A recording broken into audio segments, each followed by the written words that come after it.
Hi, good afternoon. My name is Miguel Sanchez. I am calling the Special Committee of Ways and Means, on Ways and Means to order. Is 5:34, Tuesday, May 19th. Madam Clerk, can you please call roll call, please? Chair Sanchez. Present. Vice Chairman Taylor is absent. Councilor Andujar.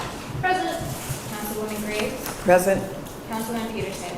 Present. We have 4 present and 1 absent. We have a quorum. Thank you. I just want to recognize council staff that's here, our city solicitor, our clerk's department, Councilwoman Jill Davidson, who's going to be joining this committee in the very near future. Thank you for being here. Thank you for having me I'm hang out. happy. Madam Clerk, can you waive the reading of items 1 through 4? 1 through 5. I will take a motion. It's hot, so we might be a little slow paced today. Motion made by Councilwoman Anderbaugh, second by Councilwoman Peterson. All those in favor? Aye. Ayes have it. How are we going to do this? Crystal? We're going to go in general order tonight, if you don't mind. Yeah, can we swear everyone in first? Yeah, of course.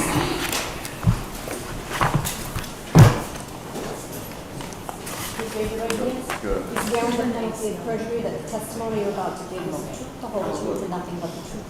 State your names for the record. Sorry. Sarah Silvera, my next vote. Crystal Lindbergh, Deputy Finance Director in Winchester. Jim Hogan, Director of Planning and Development. Bob Azar, Deputy Director of Planning and Development. Ted Carr, Director of Economic Development. James Moore, Director of Inspection and Standards. Vanessa Figueroa, Deputy Director of Economic Development. Awesome, thank you so much. Who are we going to start with first, Crystal? We're going to start with Department of Planning and Development. Awesome. I will entertain a motion to enter exhibit item 19 into the record. So moved. Second. Motion made by Councilwoman Peterson, second by Councilwoman Anderbaugh. All those in favor? Aye. Any nays? Ayes have it.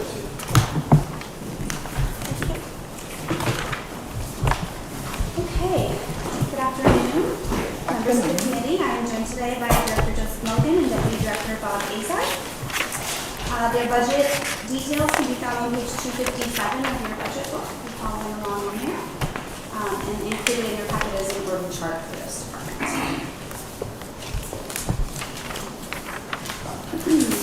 Total proposed expenditures in the fiscal year 2027 for the capital planning are $3,189,525. This represents a 7.75% decrease over the fiscal year 2026 budget. This decrease is primarily attributable to the rent expense, which is no longer included in their operating budget. Total proposed salaries in fiscal year 2026 were budgeted at $1,746,618. In fiscal year 2027, we're making adjustments for cost of living increases at $69,865, step increases for $30,192. Additionally, we have defunded a vacant planner position for savings of $66,611 for total proposed fiscal year 2027 salaries of $1,780,064. The planning department's budget has been broken into fixed and discretionary costs. Their first discretionary cost is other services. This is loan software and any translation that the department may need. There's a $2,500 allocation for postage, which is unchanged from last fiscal year. Additionally, considered under fixed costs, there's advertising, which is public meeting notices, as well as advertising at the airport. There is a level funding for $8,000 for professional memberships and accreditations. Printing has also been level funded at $1,500, and miscellaneous professional services has also been level funded at $116,000. This is funding available for any sort of comp plan reviews, additional design and consulting services, or ad hoc planning studies. Under the service line items, all of their services are considered to be, under the supplies, all of the supplies are considered to be discretionary.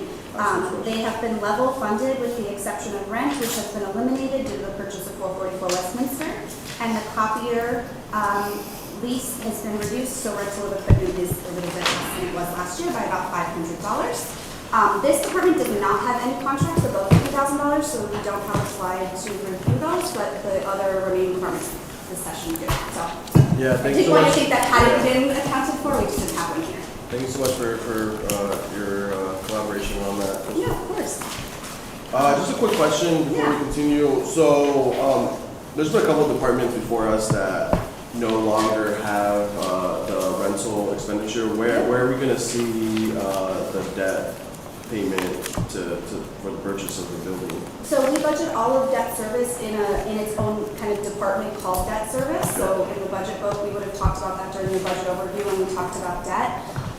We are in the process of closing on that bond, like actually as we speak. And it's appearing that bond proceeds will be such that we will not need to make a payment in fiscal year 2027. So that actually has not been budgeted because we knew that at budget proposal time. So we really are in fiscal 2027 saving the total value of that rent payment. So we're projecting for the first payment on that building to be in FY 27, 28? It'll be in fiscal 28, yeah. How much is that again? It's about $750,000 the first year. I don't have the full amortization schedule, but I can get it. I It think gets up was- to like a 1.2 million? I believe so, yeah. That sounds correct. So I guess like what are we doing like right now to plan for that expense? Well, so it's part of our 5-year projection, which you'll see once this budget's adopted. Additionally, one of the things I do on a pretty regular basis is do a debt forecast of like planned borrowing that we may be contemplating and comparing that to our debt service budget and what will happen there. One of the things that makes that very challenging is we have been authorized and are intending to borrow a significant amount of money to improve our school facilities. The net payment the city makes is directly dependent upon project completion.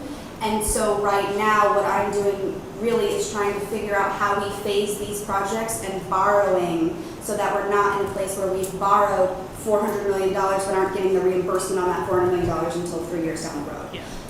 So that is a very kind of complicated process. I don't want to say that we're not planning for it because ultimately, like at the end of the day, the funding for that bond is going to be determined when we're building that budget. And at this point, I don't know where that money is going to come from per se.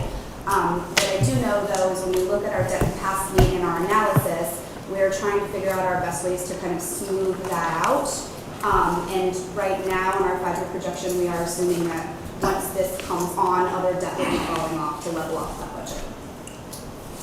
Fair enough. Does anyone have any questions on this presentation before we move on to the director? Director Mulligan, the floor is yours. Thank you for having us here today. We just appreciate the opportunity of the discussion. As you're aware, the department touches just about every aspect of the built environment and in many cases the natural environment. Work on the waterfront and with the adjacent cities and towns, as well as doing long-term capital improvements for improving quality of life for the residents, including aspects related to transportation, circulation, open space, and building improvements. So we're happy to have any discussions or questions that you might have regarding those issues. So, Deputy Director, do you have anything you want to add in addition? No, sir, I think Joe summed it up well. Thank you. Awesome, thank you. How you guys been? I feel like we have. I've seen the director here and there, but Bob, how you been? I've been very well, thank you. Yes, yeah, it has been a while. I've been busy. Extremely busy. One question just really comes to mind. I see we're defunding a planner, and you guys, seem to always be busy. Is that the right move right now? We actually got clarification on our available positions, and we have the opportunity to go out for additional advertisement for 2 new positions, and we will have one in reserve as one of our younger junior planners is departing. So we've had some turnover in the department. That relates to why we've appeared to be understaffed, which we have been. We have a tremendous amount of workload, and I'm confident with the postings for these positions that we've actually been very lucky to see some talent out in the marketplace who are interested in working in Providence. So we're very optimistic about our near-term hiring opportunities and getting the department up to its full capacity. Of course, follow-up question by Councilwoman Inderwall. Thank you, Chairman. Thank you both for being here. As always, Crystal, thank you. I guess to follow up on that, there's like a lot of unfilled positions in the planning department right now, and I know you guys are undertaking a lot of projects. Like, what's going on? Is it competitive? Like, we don't have a competitive salary? Is it what's driving that? That's certainly a condition. We've just had a couple of staff members depart for other opportunities.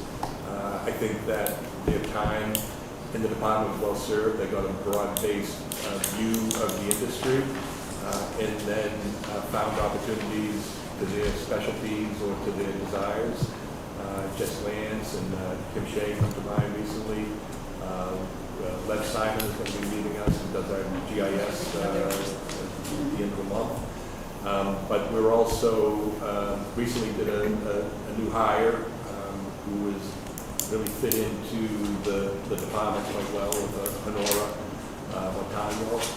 And we have been able to put postings out for 2 new positions in which we did find excellent candidates, and we're looking to advance that process.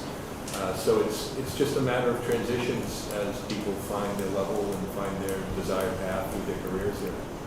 And I will say that what you learn in this department will suit you very well for your future career. It's a great place to work, and we've got some great talent in there now, and we look forward to having you.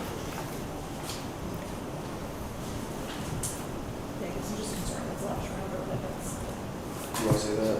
Oh, I guess that's a lot of turnover, so I'm just concerned, but because you guys are doing so much and you do not have enough people to do it. So I couldn't tell from your answer, Director, if like, I know you're hiring right now, but it's still that one of these will remain unfilled, right? You're getting rid of a position even though you're currently in a hiring process, right? You're hiring 2 people right now, but that we're still unfunding at least one of the positions. How about, Director, just so everyone's on the same page, Yeah. we go through the org chart and we go through Which ones the are- unfilled positions and kind of just give us a status update on Yeah. those if you don't mind. Yes. So one thing I will clarify on the neighborhood liaison, is that, I'm sorry, what was the question?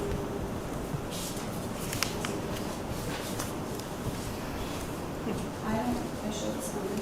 No, I think there was another one.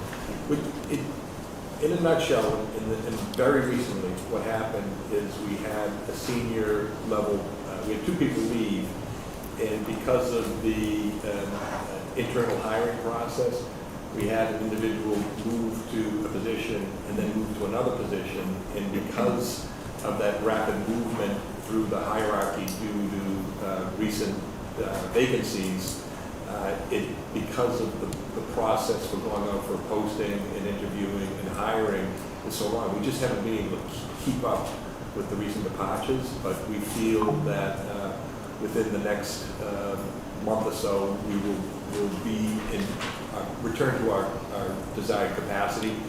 Obviously, there's always more work than staff available, and I think that part of that challenge is because we finished a comprehensive plan of kind of set the table for what we anticipate for workflow coming in for new development and opportunities, as well as the priorities of the administration and desires of the council for getting work out on the streets and advancing projects, and we're just trying to keep up with the workflow. So yeah, I mean, it's a challenge.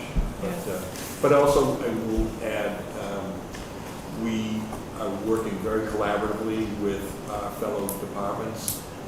It is a great team and very collaborative in ways that we are able to leverage and share resources and expertise. And that's been able to get us through some of these periods of short staffing. I have a follow-up. Yeah. And then we'll go back to Councilman Inderwall. Thank you, Director. So just to further clarify, I guess you could say, in your org chart right now, there's 1, 2, 3, 4, 5, 6 positions unfilled. you plan on filling all 6 of those positions in this upcoming fiscal year is the plan? Absolutely, yeah. Oh, okay. So the position that is being funded is not in its org chart. Yes, that's what I was gonna clarify. Oh, So okay. there, at the time the budget was submitted, and in fiscal '26, there were 2 planning positions funded, both were vacant. We defunded one of the vacant planning positions and kept the other vacant Okay. planning position. Thank you. Of course, follow-up question by Councilwoman Peterson. Thank you. This isn't the first time we've heard this in these meetings, this year or last year, but just a quick question. How long is the process from soup to nuts, how long does it take for you to be able to the preliminary process of hiring, looking for somebody, doing the interviews, going through HR, how long does that take? Typically 2 to 3 months. What's happened in the past, I think on not this most recent post, but the prior, we just weren't getting the quality of candidates, and I think it was, we might not have left the posting up long enough to cast a wider net. And it's a curious thing. Then you go out with a posting later, and you get some real good quality candidates all of a sudden. So it's just kind of this ebb and flow of the cycle of the hiring. But College season has just it's tough for us to ended, keep up, and I think the recent departures in which folks advance in a rapid succession kind of put us a little out of balance at the beginning of the time. Just one more follow-up, and I ask this because not to push a burden onto some departments over others, but I do think that there are certain departments that require consistent either hiring or finding new positions and open opportunities, and there's oftentimes those departments that kind of have these that linger often, right? Planning right now, but I find that DIS and DPW always have an opportunity for a vacancy of some sort, or even need more vacancies. Do you think that we're not, do you think part of the reason is because, is there a salary influx that you notice, like, are we not paying people enough to retain people? That is certainly a consideration. For myself, coming from a different market, I was a bit surprised at the salary levels here, frankly. I asked, and I'll follow up, and I'm gonna ask this of the other departments that are here today. I ask this because I, for a couple of years now, have been asking about a salary review, and oftentimes when we talk, not even in just this committee, but in other committees when they're answering follow-ups to the reasons why certain things are taking so long, some of that is because of salary. And so I am pushing I know that there's an RFP that has either gone out or is going out for something like this, but there is also a little bit more of a sense of urgency to be able to understand what the needs are of our employees as well, to be able to then create really holistic departments. So it's just a comment that I want to make that I'm acknowledging because it's a consistent concern throughout. That's a good comment, Councilwoman Peterson. My question with that is I think it's pretty clear that we don't expect to compete with the private market when it comes to, I guess we could talk about planners, that's what we're talking about specifically. But how do we compare to other municipalities in Rhode Island and the state of Rhode Island when it comes to salaries for principal planners and planners? I think at the entry level, in the early levels of the career, you're within the standard. Okay. But given the sharp increase in the cost of living in the city, I think at the mid-career and the senior levels that the salaries are lagging.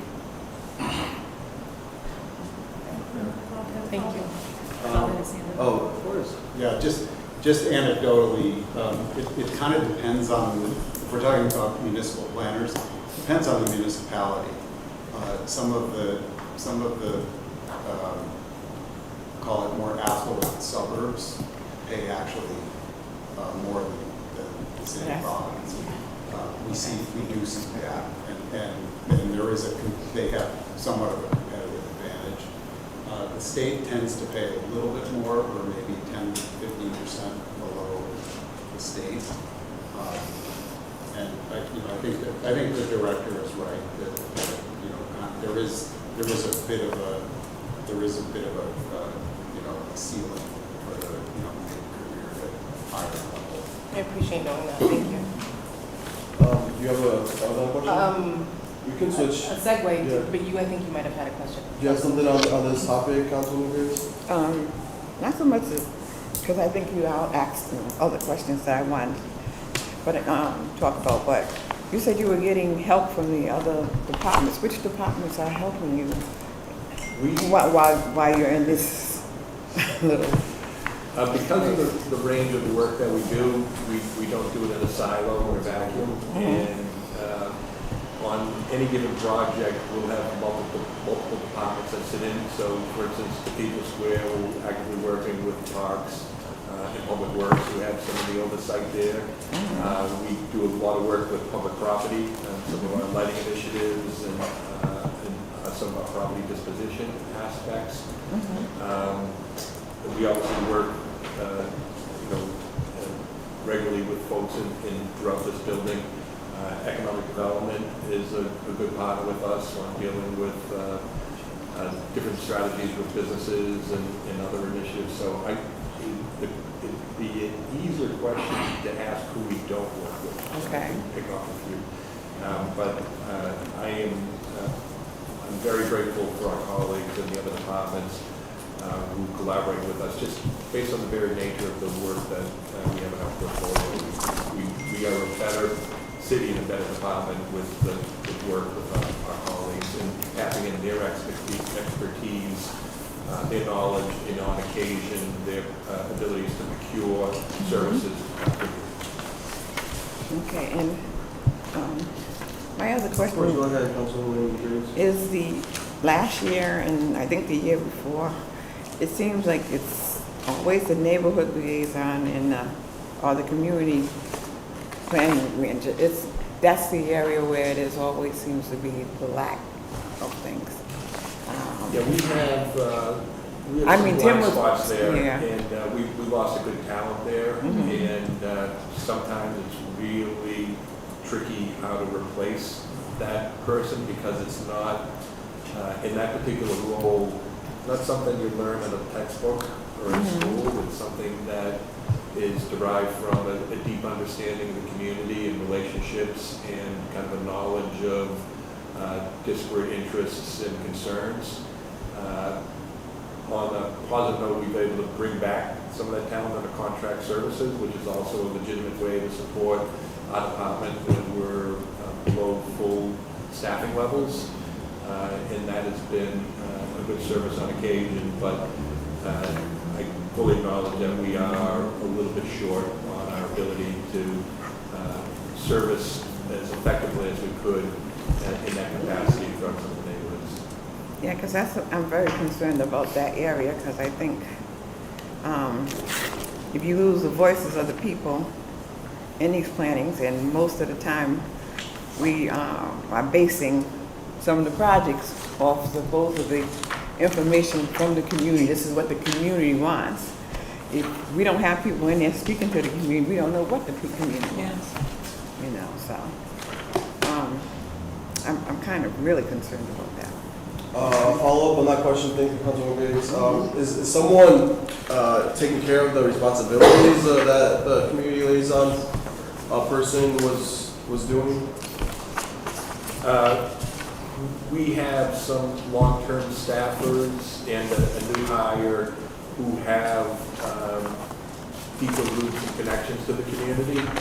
And I think we're in a better place than we were a couple of months ago, but still have more need to have additional capacity within the department to fully service those concerns. Councilwoman Peterson? Two questions. Is there any cost associated to the CPC? Like, is there any attached cost to that commission? Well, the CPC is staffed by myself and one or two of the principal planners and planner. So that's, for at least, I would say, 1 and a half, probably two full-time equivalents staff to CPC, so it's just salary. Otherwise, on occasion, we provide some snacks if we know that the meeting is going to go on. But there's, and the law department, under their budget provides legal services. We don't Okay. have a budget other than that. And then, Director, you had made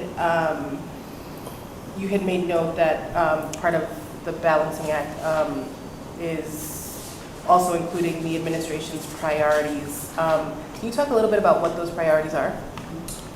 Well, they're wide-ranging, starting with the comprehensive plan, which we spent a lot of time on community engagement and advancing that. Transportation and circulation improvements, there's a lot of funding with our shared youth pass and bike lanes and safety improvements. We're in just about every neighborhood of the city on doing some type of coordination with that, which is life safety and accessibility issues. We're looking at sustainability and resiliency impacts related to climate change at the Riverwalk. For the first time, I think, in the city's history, we are actively planning just about every linear feet of the city's touch point with the bay and some of the rivers and tributaries, which is a very exciting opportunity, including collaborations with our adjacent cities and towns. We just started a new initiative with Pawtucket, East Providence, and Central Falls. We're also looking at parts of the city, I think Cathedral Square, which was an idea that was created 40 or 50 years ago that hasn't quite panned out in the way that we need to do a higher and better use. Look at that. We're looking at lighting for safety as well as technology, looking to expand the public Wi-Fi cloud, looking to do more dynamic aspects with that technology in terms of encouraging economic development and supporting some of our tourism. We're looking at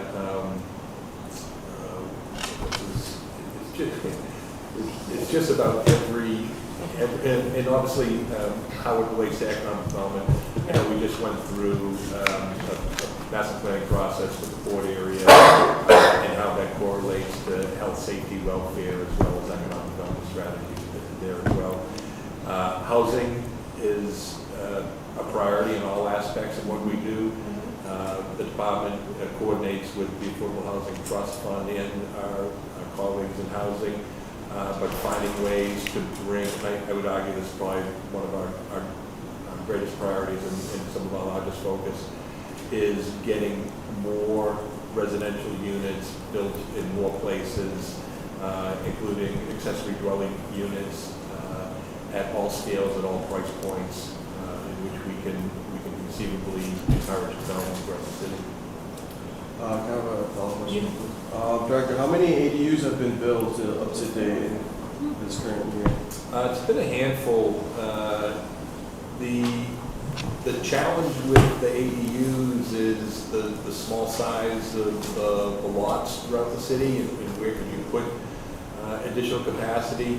But we found that folks are looking at ancillary structures on their property. It could be a conversion or a garage, or opportunities within the structure itself, carve-outs, if you will, that are allowed. And Bob, maybe you can talk about what you're seeing out there in the permitting part. Yeah, so in terms of ADUs, as the director said, not a lot. I would say in the dozens. However, there are a lot of opportunities for more development as we talk about in the comprehensive plan that other strategies, multifamily development. We had some areas that were off zone and so forth, and we're definitely seeing results with respect to housing development. The thing also, an ADU is not, it's a good opportunity, but they're not inexpensive to try to accomplish. You know, there's still, when folks are working on the margins of affordability to undertake, you know, which will usually pan out to be a six-figure budget initiative, that takes some momentum to get to that level in order to implement one of those. Councilwoman Davidson. Thank you, Chairman. In terms of ADUs and sort of thinking about increasing that economic and planning efficiency, are we doing anything or moving toward having standard sort of plans that people can adopt and put in to streamline the permitting? I know other municipalities have done that. So that is something that's on our agenda. We have not done that. And I am aware that other communities have done that. I'm not sure that necessarily the design is the limiting factor, but it certainly could help. Councilwoman Davidson, can I ask a follow-up question on that, please? Deputy Director, why hasn't it been done? Let me also add that one of the issues is that. Director Mulligan, can you just let sorry. him answer and then we'll go, unless you were answering that, it didn't sound like it, but Yeah. if you could answer it and then we'll go to you, Director. What I'll say is that we did undertake a process late last year, early this year, with respect to design. We've been, ever since the comprehensive plan was adopted, we've been kind of moving through the agenda of updates to the zoning ordinance. And as some of you know, there have been a lot that we've advanced, both in terms of implementing the comprehensive plan, and on top of it, working to incorporate changes that have been mandated from the state. And almost everything we've done has been geared towards housing production. One of the things that we did most recently was this effort to adopt new design standards. That was something that was explicit in the comprehensive plan, and that relates to design of smaller houses, 1 to 3 family houses, and also larger apartment buildings. That is now complete. That ordinance has been adopted. We're implementing it. So it's mainly been a matter of capacity, in part staff capacity, but also the sheer volume of changes that we've been moving through the City Plan Commission and ultimately to the City Council. So rest assured, it is something that we're working on. We appreciate that. Yeah, we know the comp plan that we passed, so it's pretty comprehensive. So we definitely appreciate all the work that you've done to start enacting that ordinance. Councilman Davidson, I'm sorry to interrupt you. Are you all set? Nope, I'm good. Awesome, thank you. Who wants to speak next? Sorry. Did he finish? Oh yeah, Director, do you want to go back to what you were saying? I would simply add that ADUs are not novel to Providence. It's now become kind of a general form-based opportunity for increasing residential units in many municipalities throughout the country. And what we're seeing is that the market from the housing development industry has responded to that in terms of either prefabricated or panelized structures. And so there is a kit of parts out there effectively that are available on order. So doing a layer of design standards would be maybe helpful in terms of making those components contextual to the places where they are being built. But there is no shortage of things in the marketplace that you can almost buy them off Amazon now. Some Legos. Have them delivered. Pour the slab and get the utilities in. But that, even with that modularity, there's still a lot of work involved in site prep in order to accommodate an ancillary unit separate from a residential structure. Makes sense. Thank you. Councilwoman Peterson? we have finalized the comprehensive plan, but there's still some lingering things that we have to pass, correct? Yes. Can you tell me a little bit of a timeline for when that's going to be? Okay.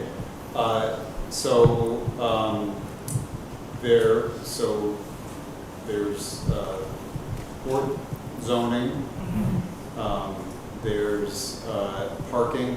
There's discussion about minimum parking standards. And there was also language in the comprehensive plan about inclusionary zoning. Those are the three that, off the top of my head, I think are still pending. Are we intending to do those this year? I'm sorry, and I apologize. No, And of course, student housing. Oh, yeah. I actually forgot about that one, to be honest with you. I thought this were you So, going. I was going towards parking, not student housing, believe me. I talk about student housing enough. Yes. The reason I'm asking is because I have a request. I have a very specific request. Parking is it's a very touchy subject for so many of us. Councilwoman Graves, you have very narrow streets. Mine, or Ward 14 rather, they're not necessarily narrow, but it's a lot of single family housing. And one thing that, or parts of it, not everything anymore. And one of the things that I think is really, really important as we navigate a denser city is to educate our neighbors about what that's gonna look like. We have two structures, a 45 unit and a 29 unit on Admiral Street that are very much underway. One has some parking arrangement, the other one has none. And the number one, we actually had a small community meeting yesterday, and the number one question, which was absolutely unrelated to what we had the meeting for, was why is one of those structures having no parking? And you've been there, Deputy Director, you've seen how passionate people are about the conversation around parking, but I think my request is my plea perhaps is to really talk with our neighbors and educate them about what this is going to look like. A denser city means these types of things, but also how do we navigate a 29 unit structure that will come with some need for rearranging the parking that's happening on a small side street that's full of single families. It's just such an important, it's such an important change to the makeup of what a neighborhood looks like, and it becomes a huge point of contention at very random hours in some of the most, and quite frankly, I feel uncomfortable just saying, well, this is what we're doing to, help our housing needs in the community. It's difficult to have that conversation with somebody that's lived there for 50 years in their single family home and has complied with what they wanted to do in their plot of land and just maintained. So I'm happy to be a supportive lending helping hand, but I would really love an opportunity to have some sort of education around how that changes the makeup of a neighborhood, because it is very much a topic of conversation for my community meetings, and I'm not necessarily sure how to continue navigating that conversation, especially because we haven't really made a final decision on what that looks like yet. But also, we are approving these larger structures in areas where they're very much allowed, but it definitely changes the dynamic of what your neighborhood looks like and how your neighborhood moves and mobilizes. So just an ask, a plea, a request, please. You want to respond to your? I fully understand what you're talking about. This is something that I know very deeply, and as much as at times I don't want to talk about parking, Yeah. I always end up having to talk about parking. And it's one of the more challenging issues that we face. People assume that development comes with cars. Yeah. And it often does, and cars have an impact on the streets. On the other hand, our streets are already paved and the parking is already there, and why shouldn't we use it to its maximum? Maybe we should be thinking a lot more about our curbside policies where we allow parking, how much we charge for parking. Yeah. But everything we do has consequences, and there's no Right. issue, I think, in the city or in planning in general that gets people more worked up than parking. So it's definitely a delicate one. Thank you. And, yes. I appreciate it. It's like I said, maybe not necessarily an exact point of contention, but we're getting there. And I would love to be able to just navigate a conversation with a lot more of a robust idea of what that would look like in these specific areas, but also educate on what density in a change in the city's thought process of how we're doing things is also part of that conversation. So a little bit of education helps too. Awesome. Are you all set, Councilman Peterson? Yeah. Councilman Ewart, a follow-up question? Follow up on that, and it's more of a follow-up comment. I wonder if, as like our council's maybe leading pusher of the relaxing parking minimums, but I wonder if there's some work we could do as a council in partnership with Deputy Director Azar and others around like also encouraging new development to be advocating at the state level for increased funding for RIPTA. Because what we're seeing in my community, and I'm sure we're seeing everywhere because RIPTA has just been like slashed and burned, is like we had really good RIPTA service. Like we have the 1 line, we have the R line. There's a lot of really great service, and some people, myself included, had to buy a car because RIPTA got cut so much people couldn't make it to work on time in our families. And like that's that's not great. But I know that's happening to a lot of folks because they can't reliably get around on RIPTA and make it to work, make it to their kids' appointments. And that is a state problem, but like it's having direct impacts on our city because the state is underinvesting in a resource that we are depending on to enact both our own housing policies and their housing policies. Mm-hmm. And so I get a little riled up because it's like we should have walkable cities, we should be able to get around on transit, and they just keep bleeding the system dry, and then our residents have no choice but to have like cars, which are more expensive and take up more space on our roadways and like increase danger as people are trying to walk around. So anyway, all that to say, I wonder if there's some work we could do with developers as they're proposing new developments and with our own communities to like really advocate at the state to say, you have to invest in this. We're enacting your policies, we're enacting our goals, and it's becoming impossible to do without a functioning transit system. That's a good idea. Do you have anything to add, or you seem like more of a... It was more of a comment than a question, but we'd love to work with you on that. I couldn't agree more. I mean, parking is not something that you can consider in a vacuum. And in a city with density, with great opportunities for walking, mixed use, without a really highly functional transit system, it makes it more difficult to be advocating for reducing parking requirements. I guess before we go to Councilwoman Davidson, I have a question. We obviously don't have oversight over RIPTA, but what role do we play in advocating or being part of some of their conversations? Well, we definitely talked to RIPTA about their sort of long-range planning, and they have some really ambitious long-range plans. They just don't have the funding. There's no money, to get there. And I think we work extremely well with them. We've even coordinated some of our zoning to match up with their most high-frequency lines. This transit-oriented development zone that we have on Broad Street and North Main Street was coordinated with the R line when it was being developed. That's planning and transportation sort of working at their best. But it's the operations that get defunded. And I mean, we don't have a lot of ability in our department really to Not a question, just a comment. I think that's why it's extremely frustrating, Deputy Director, to see this administration support, and you guys don't have to respond to this, support the relocation of RIPTA. When, obviously it's different funds of different pools of funds, but when our neighbors see that millions of dollars, tens of millions of dollars are being spent to relocate RIPTA while at the same time having their service cut, I definitely don't have an answer for my neighbors when they complain about that, but this administration unfortunately has been supporting that, and that's what is extremely disappointing to me as an individual counselor.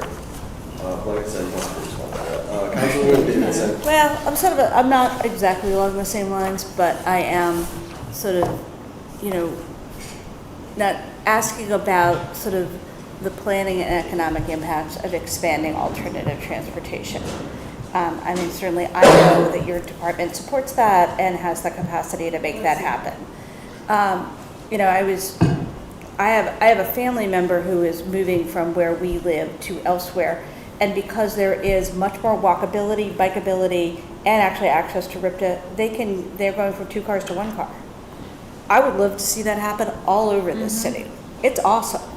But it's, because we are not really moving forward with safer pedestrian routes, safer bike routes, I think we're just sort of doubling down on the problem. Again, perhaps more of a comment than sort of a question, but I guess the question embedded in that are, what is happening in this coming fiscal year that's going to move us closer to some safer bike transportation, alternative transportation systems. Yeah, we have a pretty large portfolio of new projects or current projects undergoing. I know you're familiar with the Woonsocket Greenway infrastructure that was just recently completed. We're looking at an improvement or separation down on South Main Street. We're looking for a separated bike lane on Broadway. We're looking at now just beginning in the early stages at North Main Street for improvements along there for different types of mobility. And to the point on RIPTA, in all those projects, we, in collaboration with our colleagues at RIPTA, are providing the infrastructure for bus stops and transit locations, determining where the best locations are for stops, making sure that those coordinate with circulation improvements and pedestrian crossing safety, bump outs, curb cuts, ADA compliance, accessibility improvements, all aspects of it. So we're in the leads on supporting RIPTA, improving their infrastructure and kind of locking it in while taking it on key corridors. So I see that as a very positive collaboration as it relates to public transportation. Also, we're doing some innovative things, including with economic development, on looking at other types of mobility, particularly with water-based transportation. Working with our colleagues at RIDOT for ferry service to other communities. We're expanding the ferry season in order to try to take more vehicles off the road and reduce reliance on the automobile. And I think we can hear from economic development, looking at new technologies that are being created and improved locally here in Rhode Island in terms of some very interesting hybrid flotation and flying, airborne transportation. So it's there's looking at our existing technologies and infrastructure as well as being perspective to future technologies and where, how, and why we can accommodate them.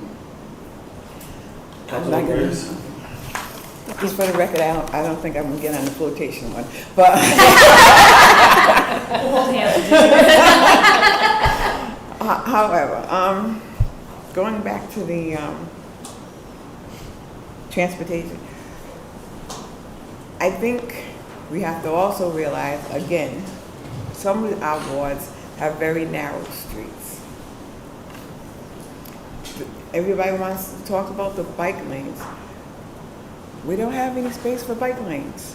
We don't. The buses are barely getting up there.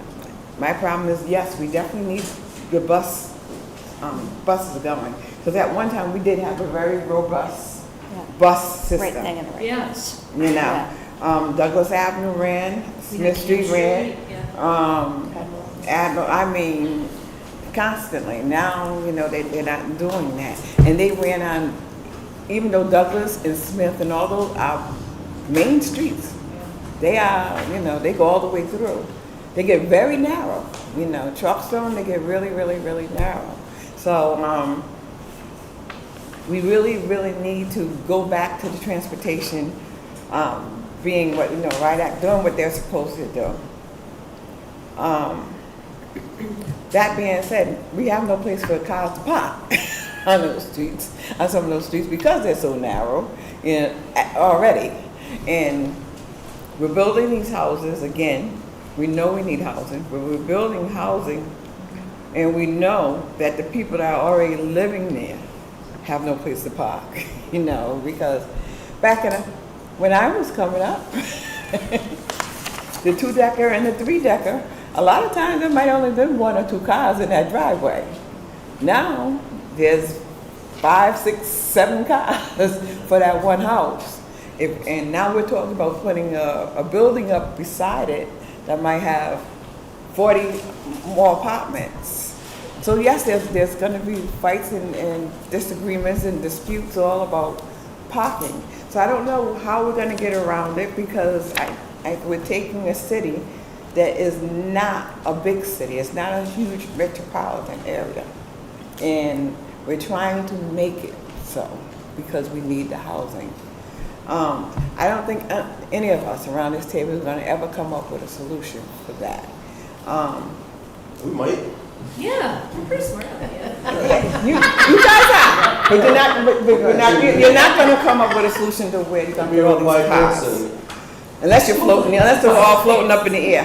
However, I think we're gonna have to learn to be more cordial and realize that if the person got there first, that's their spot. You just have to move and find you another one, like they do in every other big city. You may have to walk blocks to get to your home, but they were raised like that, they've been used to that. We are comfortable in being able to walk out of our car and up our front steps and into our home, and that spot out in front of the house is ours. So I do think we're gonna have to start having these town meetings and talk about being good neighbors. We're gonna have to let people know that times have changed. Us old folks are gonna have to learn how to deal with the new times, the new things, Of course, they're gonna have to save my spot in front of my house, but but the rest of them need to learn how to do what they need to do. But I think we just have to talk to people and let them know that people need housing. There's more people in this world. There's less land. We just have to learn how to share. So I think right now, us trying to solve this problem is probably not the problem that we need to be discussing. I think the problem we need to be discussing is getting these houses built, housing the people, and getting them in housing that they can afford. I think that's our biggest issue right now. The rest of this will fall into place. 20 years from now, people will be used to parking the way, because it'll be an everyday thing for them. Yeah, change is hard. But I mean, it's an issue now for us, but it won't be an issue then. That's just the comment. Yeah, no, it's an important conversation. I think as counselors, we've all have had difficult conversations with our neighbors regarding development. And what I've learned is that no matter what type of development, someone most likely is always going to have some type of concern or question. And as long as we're communicating with them in the most digestible way, but also like you were alluding to, Councilwoman, at the end of the day, we have a housing crisis. So as a city councilor, I prioritize building more units than parking spots, unfortunately. But we can also implement policies that take neighbors' concerns, at the forefront. I agree. Well, what I've learned a lot too is that neighbors don't talk to each other. If you see a 2-family house being built to you or built next to you, and you see they have 3 cars, just communicate with them and say like, hey, can you not park right here, park maybe on this side, and you know, it makes traveling a lot more easier. They're usually well taken, the conversations. Do they do it? Come hang out on the student housing thing. Oh, that's a whole other beast. Just say on Fifth Street, people are so friendly about it. But Councilman Peterson, do you have something? I did. I wanted to talk a little bit about PRA, if that's possible. Nice, yeah. Is there anybody that received a stipend on the PRA, just out of curiosity? Yes, so the executive director of PRA, who's also the director of community development, received a stipend. And I believe the conflict of interest was her title. Office manager, I'm sorry. The office manager also received a stipend. Okay. And then, how much have we done through the PRA in terms of homes improved, developed under PRA this year? Has it been a lot? Has it been a little bit? Are we still in the work? Are we trying to plan? Well, we host the Affordable Housing Trust Fund. Right. And let me see what the numbers are. It was, I think, it was, we go back to the origin of the trust fund to 2021, and we are at approximately, I think, $55 million invested, and got us up to, it's over 2,000 units. Director, not to interrupt you, but Director Friedman shared with us last meeting a document that has every single development that has been, Right. which is really helpful. And all of those went through the PRA. Yeah, so anything that goes through the housing, correct me if I'm wrong, but I'm a PRA member, so if I don't know this, it's not good. Look at me, but every development that goes through the housing trust fund gets vetted and approved by the PRA board, correct? She's done a fantastic job, and the whole planning team, and providing that information and keeping us up to date on the status of projects. Just so that everyone's aware, there's a new round of NOFA going out, or has it gone out? It is out currently. It's out currently. It's like 400,000. It's not a lot, but it's ARPA funds. It's the remaining of the ARPA Yeah, funds, which have a use. time to use for expenditure. And I will say part of the success of the Affordable Housing Trust Fund was our ability to get those time-limited funds out into the marketplace in an expeditious manner to great benefit for not only creation of new housing, but stabilization and improvement to some existing housing development. What's the NOFA for? It is additional monies, but I believe the last of the ARPA monies that were unexpended or were returned back to the account. It's just based on the time limits, they have to be expended by the end of 2026. But is it for like general operating expenses? Is it for a new build? Is it for? Well, it could be improvements to existing structures, or acquisition of property, or development of new, but it would have to be, because of the time used, you'd have to be very strategic on what the intent is. And they have, the NOFA was just opened up, so we have not received the application yet. I think they're in sometime the first or second week of June. And we try to align that with Rhode Island Housing's NOFA as well, so that the development community gets the bigger bang for the buck in terms of cobbling together their financing structure. Thank you. It's really small. I need bigger glasses. Yeah, any documents we get, it could be at least font size 13. Appreciate it. I'm young, so extremely blind myself. I don't need glasses and the magnifying glass on your phone. Did you have other questions, Councilman Peterson, regarding the PRA? I'm good. That was it. Awesome. Any other questions for planning? I have a couple for any committee members, have anything else? It's been a really good conversation, Director. We really appreciate your willingness to collaborate and share with us what's going on. I don't want to, take up too much more time, but if you could, in in a couple minutes, just give us a quick overview of like the major projects that are happening under planning. I asked this with the thought of Onivo Square at some point. Sims Ave, it seems like it's pretty complete, except maybe the bridge over there. If you could provide an update on that. It seems like folks are somewhat familiar with the timeline on South Water Street, but if there's any other, something on Broadway, I think, if you could just give us a quick overview on some of the major projects that planning is working on. And Yeah, I'd say in many ways, we're still in the process of, in a manner, deindustrializing the city of Providence.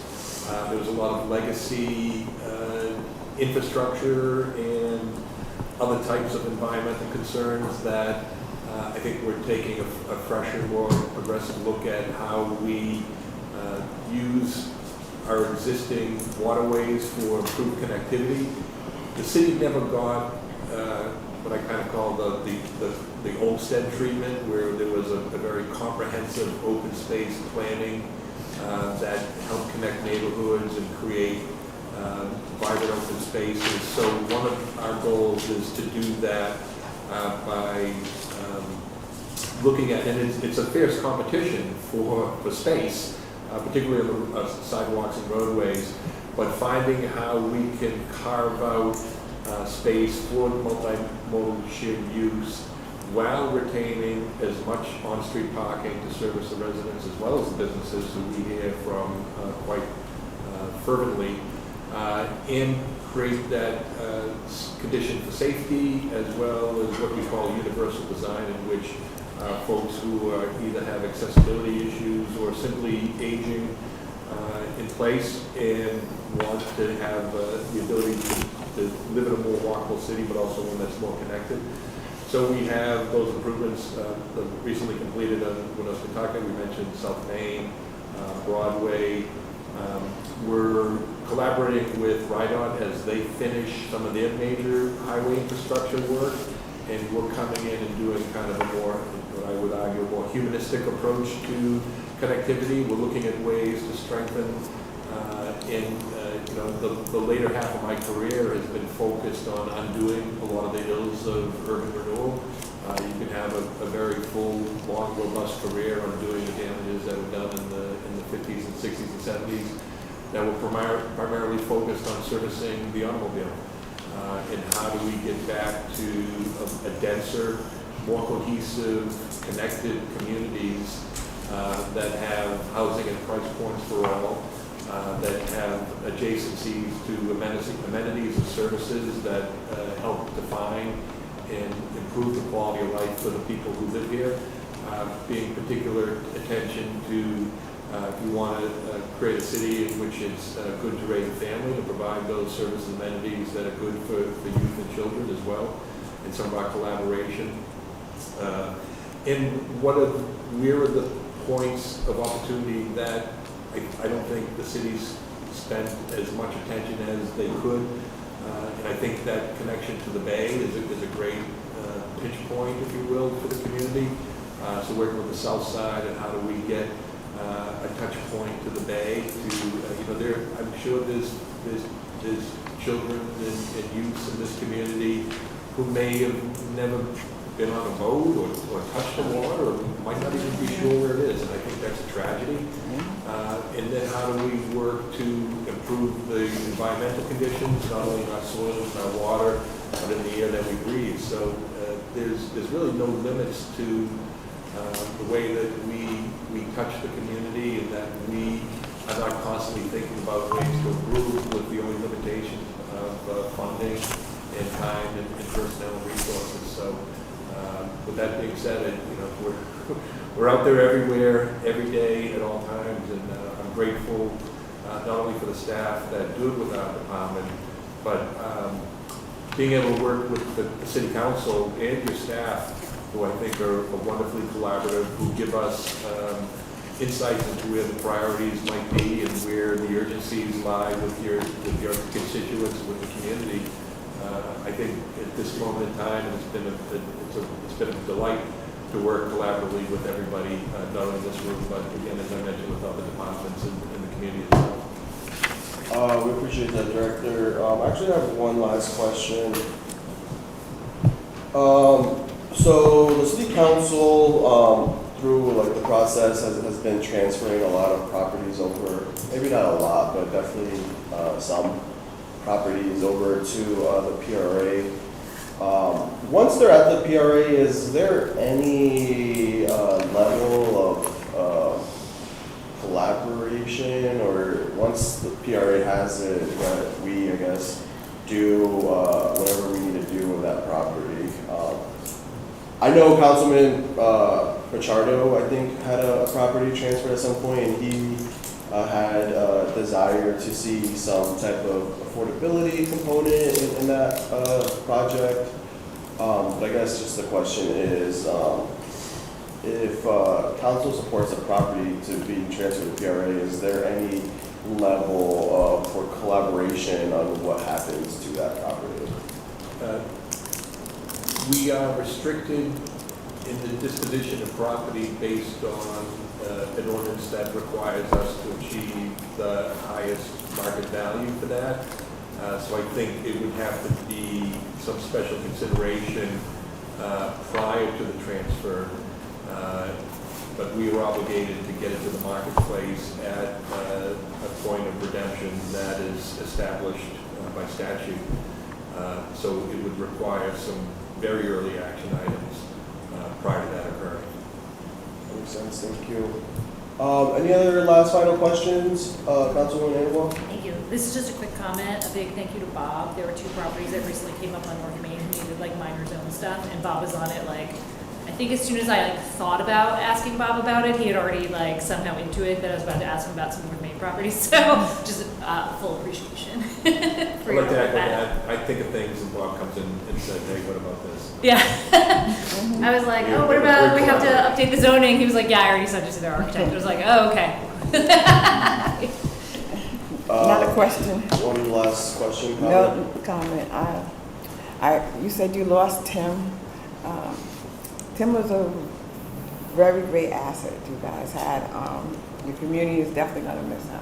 Smith Hill definitely going to miss him. Tim, if you're He's gone, but listening. didn't go far away, which is a good thing. Oh, okay. We can Well, retrieve him when needed. In fact, I think we were texting him today for some information that he's very generous with forwarding to us and still telling us where things are that we don't know. oh, well, give him our regards. For the record, I saw Tim recently and I told him how much we missed him. He's still doing work, in the city for a private entity. Okay. He's definitely around. I've seen him at events. Yeah, he's around. Well, give him my regards. Thank you, directors. Thank you all. Thank you. Thank you. Thanks. Quick restroom break. Okay. Oh, let's think of our council. I can do, so I can put in pretty much anything, because I think you can best direct it. I call him the It's not like it was You can get this done.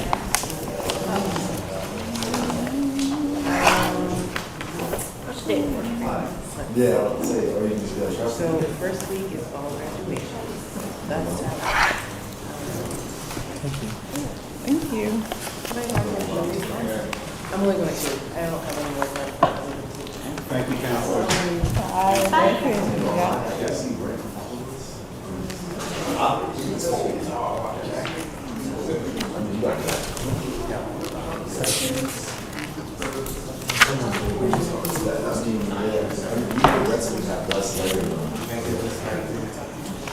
I knew that you were gonna do that. What's that? I knew that. Yeah, it's all the same information.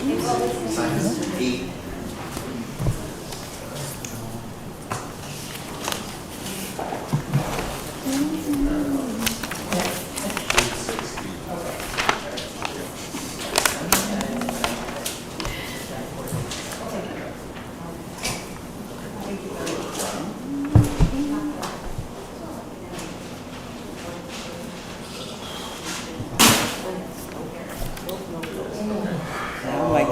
motion to enter Exhibit 20 into the record. So moved. Oh, second. Guys, we gotta work on some coordination over here. No, we got it, we got it. That's how I operate, is fluidly, so I guess it works. Motion made by Councilwoman Graves, seconded by Councilwoman Peterson. All those in favor? Aye. Aye. Any nays? The ayes have it. And what number was it? Inspection and stand, oh, we're in front of us. We don't know yet. We'll wait. Inspection standards? Crystal's in the restroom. Yeah, Director Moore, you could come up and take a seat.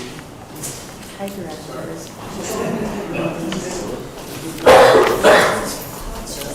Oh, I just said yes to that stuff and I should not. Who did you say? I had like 13 calendar invites. Oh, Nick. Yeah. I should not have done that because we're trying to coordinate. Everyone, raise your hand, I want to go. Okay. All right. Crystal, gonna do a you financial do together, so we should much figure for out the the city and this committee. If you ever need to take a break, please just. Yeah. I will. And it's not just me, because I actually back does so much work. And doesn't get any sort of recognition for these sorts of things, but all of the materials you see are prepared by her. She attends all of these hearings. She saves me. Round of applause for Carlene. We really appreciate I'm her. sorry, can you say your name one more time?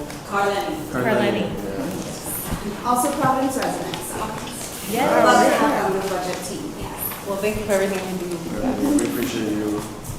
Okay, well, if we're ready to start, we can discuss the Department of Inspections and Standards. Their budget details begin on page 159 of your budget book. Wait, could you say that page number again? Yeah, 159. Thank you. I am joined with Director James Moore. And if you don't mind, there is a work chart in the back of your packet, as well with some job descriptions for positions that are requested to be funded this fiscal year.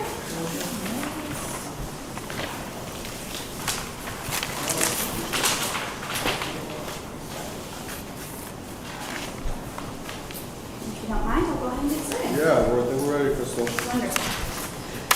This is a revenue generating department. Revenues are generated from permitting fees, which are based on state statute and were last updated on July 1st of 2017. I think one thing that's really important to note is that over the past 10 years, this revenue has grown by more than $3 million annually. So while we are level funding this revenue in fiscal year 2027, it does represent a significant increase over historical trend and shows a positive impact of development in the city of Providence.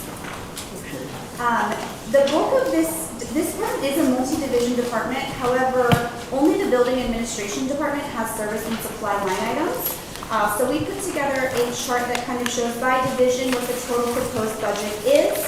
For fiscal 2027, that's $5,954,287, which represents a 10% increase over the fiscal 2026 budget of $5,410,429. There have been. It's okay. I know if I messed something up. Nope, you're good. For fiscal year 2026, salaries are budgeted $2,841,776. We are budgeting for step increases of $1,989, cost of living increases of $85,037. Additionally, we are funding 2 new FTEs. The first is a code compliance inspector, which is an existing position. We're requesting to fund one additional of those positions. And we are also requesting to fund a new position would be the code enforcement clerk lead.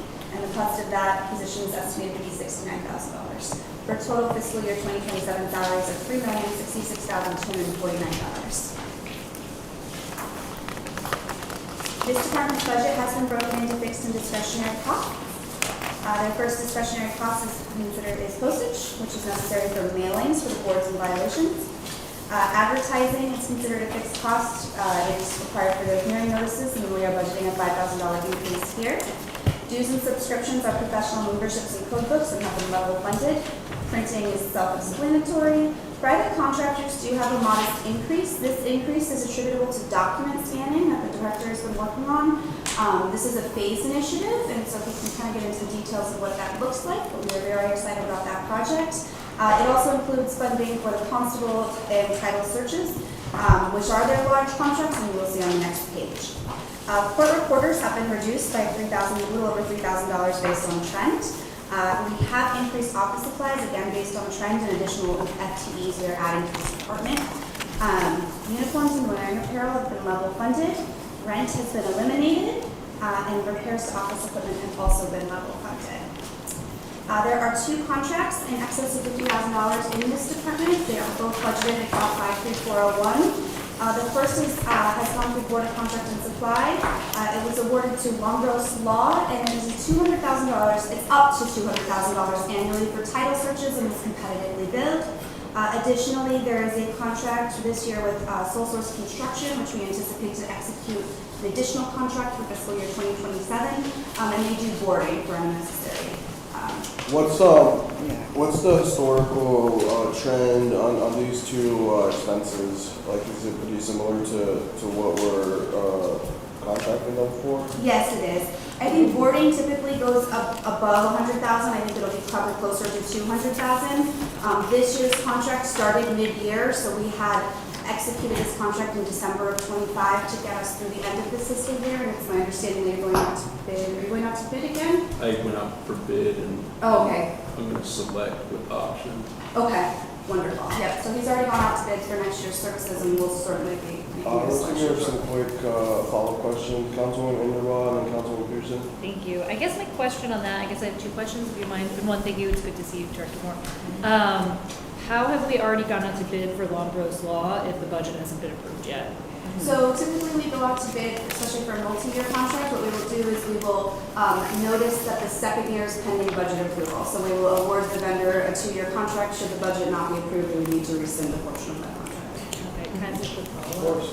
Thank you, Chairman. If that line item, the private contractors, it looks like has gone up by $300,000 roughly, like, why so much more than last year? Like, what was different about this fiscal year than last fiscal year? Yep, so the fiscal 27 budget, this is also the line that would include digitization and scanning. That is not under contract yet, so I wasn't able to list the vendor in the contract at that, but that value is $250,000. So of that $300,000 Oh, so that's increase, mostly the bulk of it is digitization, scanning okay. and digitization. Good question. Councilwoman Pearson, do you have? Yeah, just a quick follow-up on that one. Was that something that we had in the budget for last year? This is just an extension of the project, right? It was not budgeted in fiscal year 2026 budget, but it was budgeted in fiscal year 2025. So if you see the actuals in 25 for this line were $404,000, that's when the initiative began. It took a little break in fiscal year 26 and we're resuming it in 27.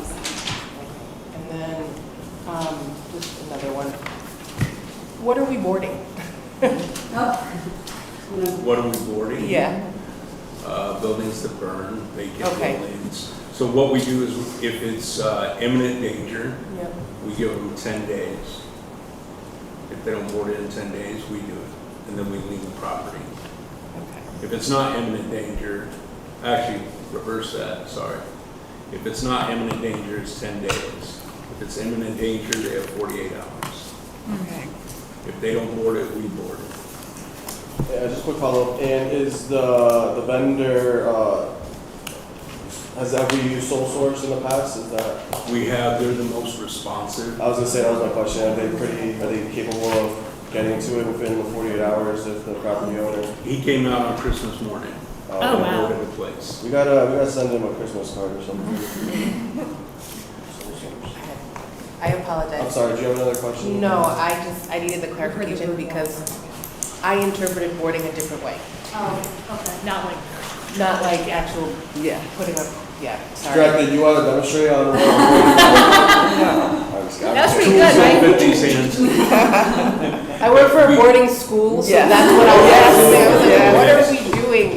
Never mind, I apologize. So it also covers demolition and removal, Okay. backfilling of certain properties. that Say need- no more, now I get it. Sorry. Just a quick follow-up, Councilman Inderwald. Thank you. Yeah, it's a quick follow-up. So for the hours and days you just quoted, the 48 hours, how are people, are those coming through 311 or are those coming through people calling the non-emergency police line? Like, when does the 48 hours start? Like, if someone's like, this is awful, how are you getting that? So typically, they're from fires. Right, that's Okay. right. And so I have an individual, Yes. Carl Mello, phenomenal individual, and he will get a call in the middle of the night. He'll go to the fire, he'll find the owner, and they'll work it out. And he gives them, from that moment, he says, here's your 48 time hours. frame. Do we board any other buildings that are Yes. fires? We have boarded many buildings. That's why this is going. How do those get reported to you? Are those mostly Typically, 311 it'll or- be 311, or it'll be through council, the council getting complaints from constituents, Right. and then we go out and we find it, and we tell them to secure the property. And typically, they're responsive because they don't want us to lien the property. If it's a bank, then we just board the building. Yeah, so for example, I had a property that was being developed from ground up. So there was like a big hole in the ground for multiple days. I reached out to the department and they ended up fencing it would fall into this place as well. Oh, fencing's expensive. So it's like, it could be different Oh, things. okay. Thank you. You learn something new every day. Sorry, Crystal, can you continue? That actually wraps up my presentation. Wow. Yeah, Interrupted at the perfect time. Yeah. worked out well. Director Moore, the floor is yours. Thank you so much for being for us today and for all the work that you and your department do. Thank you. Do you have anything you want to say? The one thing that you'll notice in this request is, during my first year here, this is year 3. So my first year here was analyzing, second year, well, middle to the end of first year was reorganizing the department. Every position in the department has a path to my spot. And so the code clerks didn't have that path. That's what this does with the lead position. So you start out as a clerk, it's an entry level into the city. You start as a clerk, then you move up to the lead, and then you can go to Carl's position and then up to mine. And the thing I wanted to impress upon them is if you stay, there is possibility. So that there's not the turnover, because turnover costs money. I have to retrain, I have to shop for people, I have to do things like that.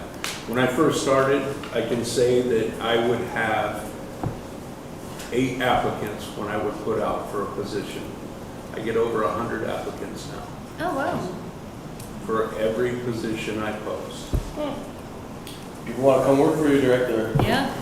Word's gotten out. It's I would apply if I wasn't a city councilor. You seem like a good person to work for. It's pretty reasonable, but committed to the work.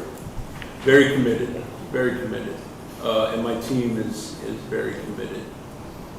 And yeah, we're moving forward for the city. It's not for me. For the people of Providence, like your org chart says. Oh, yeah, I really like that. Because at the end of the day, that's what it's for. Amen. Councilwoman Ingram, another question? Yeah, I have a few questions, if that's okay. Of course. Oh. And first, a comment, that's such a great philosophy of like letting folks see that pathway, so I just really appreciate, one, you doing that, two, for me saying it out loud. Hold on one second. I got verklempt. Love career pathways. No, but I really love that you do that, and that's really important in the city. I had a few questions. Sorry, I'm such a goof, you guys. One is on under revenues, 43901, building inspection, boarding, lien revenue. Why is the revenue budgeted at only 28K if we've seen already in fiscal year 26 108 come in, and in prior years we had like in the 40s? Like, why are we budgeting it so low? It's like the third line down or something like that. Yeah. Page 159. Yes. Yeah. What are we doing? Yeah. That is like pulling teeth. So the difficulty is we go through a lengthy court process. So it takes, while we apply these liens, it could take years to get this because we don't get it until it changes hands. So we're pressing more, and legal has helped us tremendously. And the assessor's office, when there's a tax sale, we're actually saying, no, we need to get paid. Yeah. The city put money in here. And so that's another avenue. But yes, that is why. it takes So a we're just being while. like conservative because we don't know what will actually come in. Correct. Okay. The average, I think when I first came on, Crystal and I talked about it, and we get about 65,000 a year in. Yeah. So we're hoping that with the aggressive tactics that we're taking now to say, no, we need to make this decision quickly, that we're gonna get there. Okay. We are not sitting back anymore. We're pressing forward. When I first started, we were at roughly 1,700 code inspections logged. 1,700. That was 2023. 2024, we're at 4,800. 2025, we're at 5,300. So when you use 311, it automatically goes to my team, and my team sends someone out there, and it logs an inspection.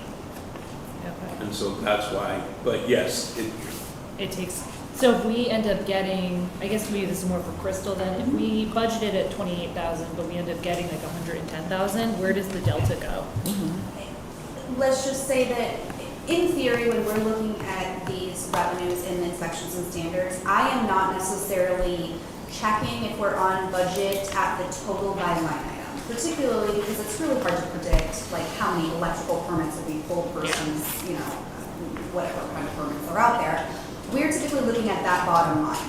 So I would expect, right now, we're at $6.5 million revenue on a $10 million budget. I think the actual, since this book is posted, has brought us back up to 8, so we're at budget. But that really, any overage in that line is gonna offset potentially a deficit in another line below. Okay. Let's just say all of the revenues come in over budget.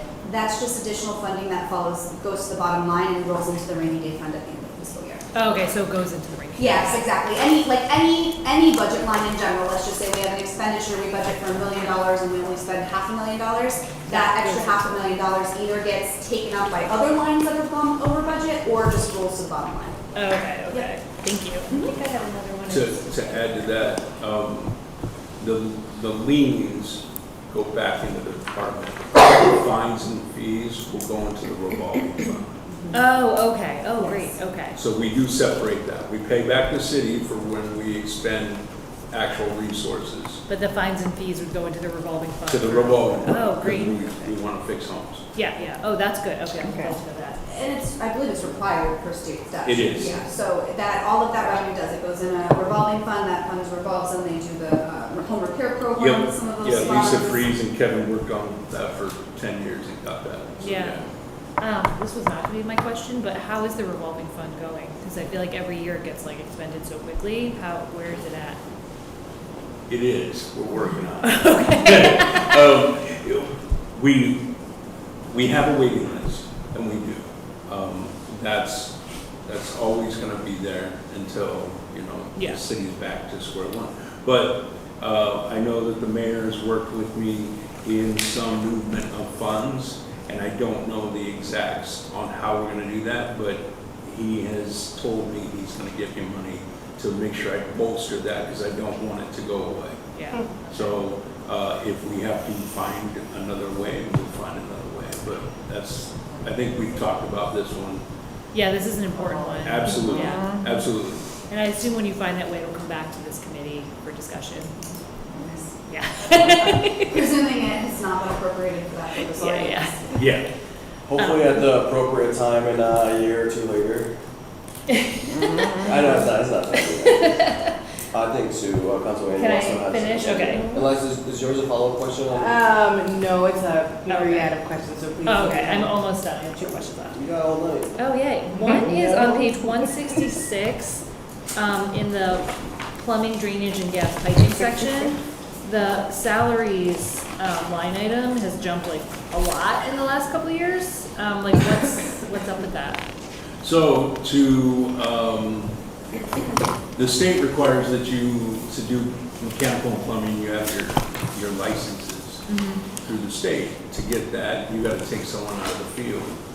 So I gotta take someone making $120,000 a year and say, hey, you wanna come make 80,000? Yeah. So that's why the jump had happened. We had a candidate, a viable candidate. He'd been the only one that applied. I posted the position 8 or 9 times, and he was the only one. And he fit my model. I always say I can't teach a smile, I can teach technical. He had them both. And so during the negotiation process, we were able to bump up so there wasn't a compression in salary between the chief and the deputy. And so we were able to get him that pay level to get him in, and then keep the chief on for a little bit longer. I'm hoping at least 4 more years. Okay, so that's, okay. And then my last question is on your org chart, which I just echo Chairman Sanchez. I love that at the top you have the people of Providence. That's fantastic. Are Crystal, can we request that every department does that? Is that it's so cute. I love it because is it's that very unreasonable? accurate. You can tell me if it's Yeah, it's unreasonable request. but- It's gonna be a difficult request Okay. because the org charts kind of come in sporadically and I don't make them all, but we can try to request it that way. Maybe we could Yeah. write it in ourselves. We can before. write it, yeah. We can, I'll do my best to see what we can do. But it's not high on the priority list and Okay. stuff like that. Though I will note that the council doesn't report through the chief operation officer. But the question I had on it was, are the gray vacancies in like a hiring process? They are. Okay, so like they're They are. in process, they're not like vacant and like, No, it's, again, the concern I have when I bring someone on board, I'm very selective because they're representing me yeah, and they're representing the city as a whole. The person that goes out to your house is someone that I would open my door to. yeah, And so that's what I'm making sure we have.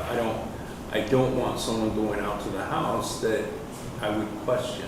yeah. If they're walking up my front steps and they present themselves a certain way, every single one of them.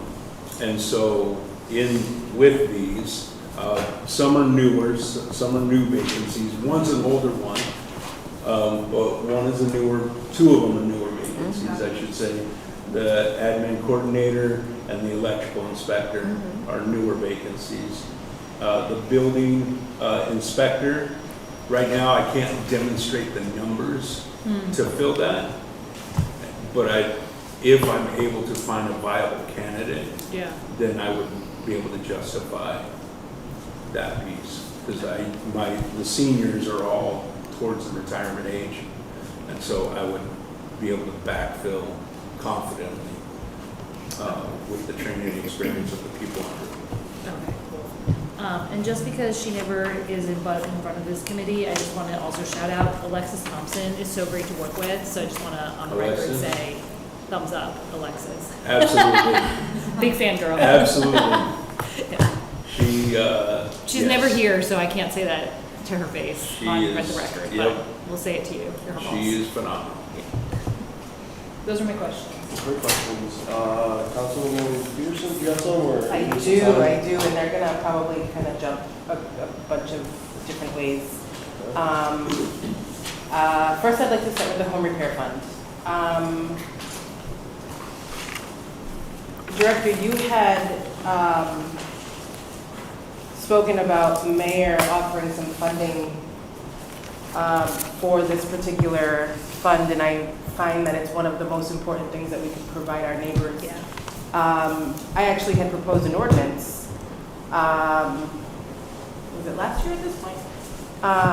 With regards to student impact fees and the money going towards the home repair fund, because we were averaging anywhere from $2 to $5 potential million, depending on how many students were coming into the city. We thought that was a really good opportunity for a way to give back. And I stand by that still.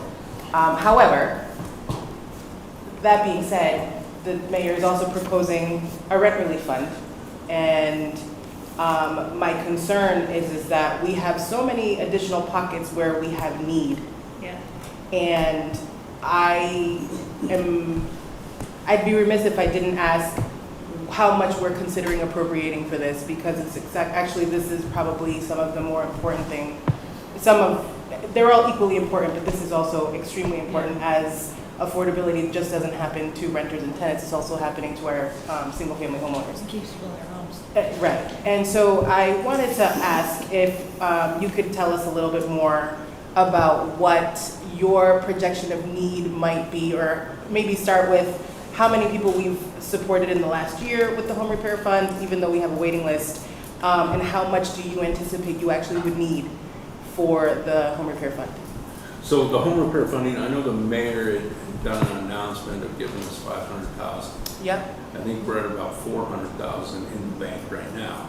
So it's about 900,000, 25,000 to 50,000 a home.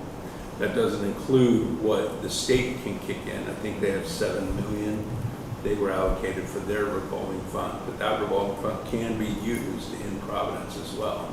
So Providence revolving fund, Carrie, Yep. She's facilitating that along with ours. Mm-hmm. And so we're coordinating that effort to ensure that we have longevity in ours and use what resources we can. Emily Friedman has lead money, so if we find a place that has lead issues and building issues, then we pull funds from both to fund those projects. Who's administering all of that for you currently? Carrie. Okay. And you're saying on average we're expending anywhere from 25 to 50,000 per home that's requesting funding? That's, I believe the max we can is 50,000. Okay. And so what we do is we try to find the funding in all sources, and then we match up as much as we can. Okay.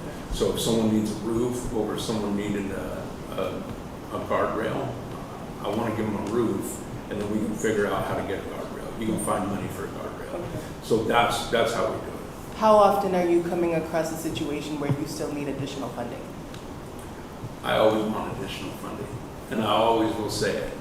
I think when I first asked, I wanted $5 million, right? But that money I have to take away from someone else. And so if I can find a way to improve my processes to get more money through fines and fees and things like that, I'm gonna do that instead of taking money away from another program and still keep the program moving forward. So I've found a caveat in the permit fee schedule, and it's in the table that allows me to charge additional plan reviews.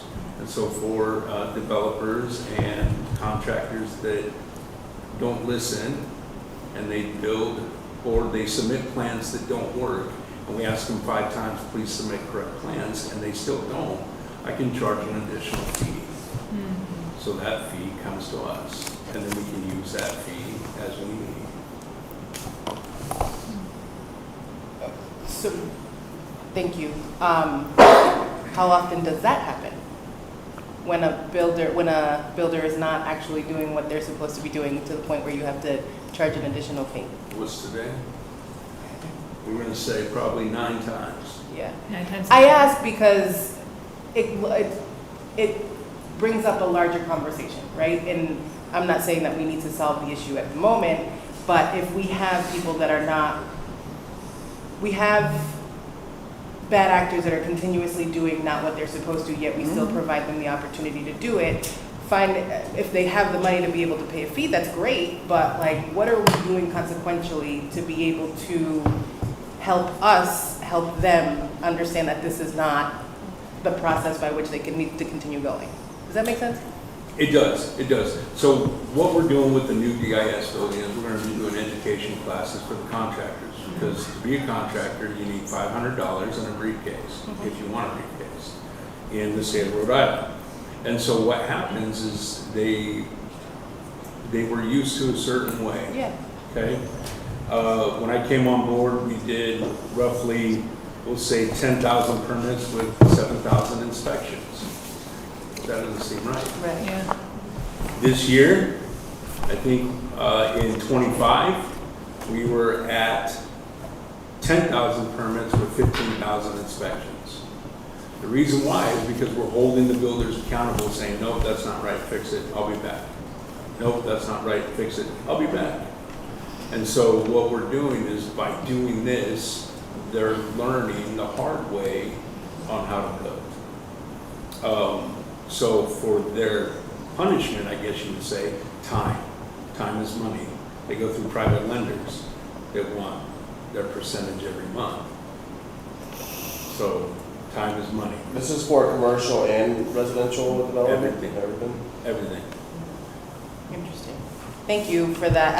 I do want to say that I mean, I think I've sang your praises every year that you've been here because I think that you're single-handedly, systemically changing that process. And while it is a little bit longer and sometimes we don't see all of that, especially with our bad actors in certain neighborhoods, I know that I know the bad actors in mine, often I'm calling and saying, hey, where are we with this? So I thank you. I know it takes a while, but it's certainly something that you saw as need and are also implementing change to be able to make it positive for everybody else. So thank you for that. Absolutely. Can I ask a question? Thank you. So you are proposing 2 new positions in the budget. Can you talk a little bit about what they're going to be doing? So one, You're prepared for this question, I know you are. oh yes, I am. One is to address the multi-property rental registry, the property management registry. What happens is I'll turn in a budget, and then if something is past the time I turn in a budget, I might not have the staff to enforce it. That's what I'm asking for here. So part of the lead position will take on that registry, and will take on the vacant registry. She already is. I'm technically overworking her by standards. So she's taken on the vacant, she's rewritten many forms for that. She's the one that worked with Ivan to get the multi-property management template, and she's got the 2 people to sign up. And so with the position, it's going to free up a gentleman that's already doing the vacant, because we have to inspect them 4 times a year. And so with that, he'll be able to actually go and touch base, drive around and see signage and say, okay, this actually belongs to one entity. Where's your property maintenance individual? And then we can get them registered. Perfect.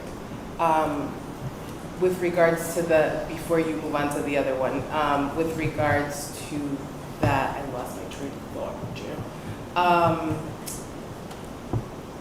There was a little bit of, this property manager's ordinance was about 2 years old now, maybe.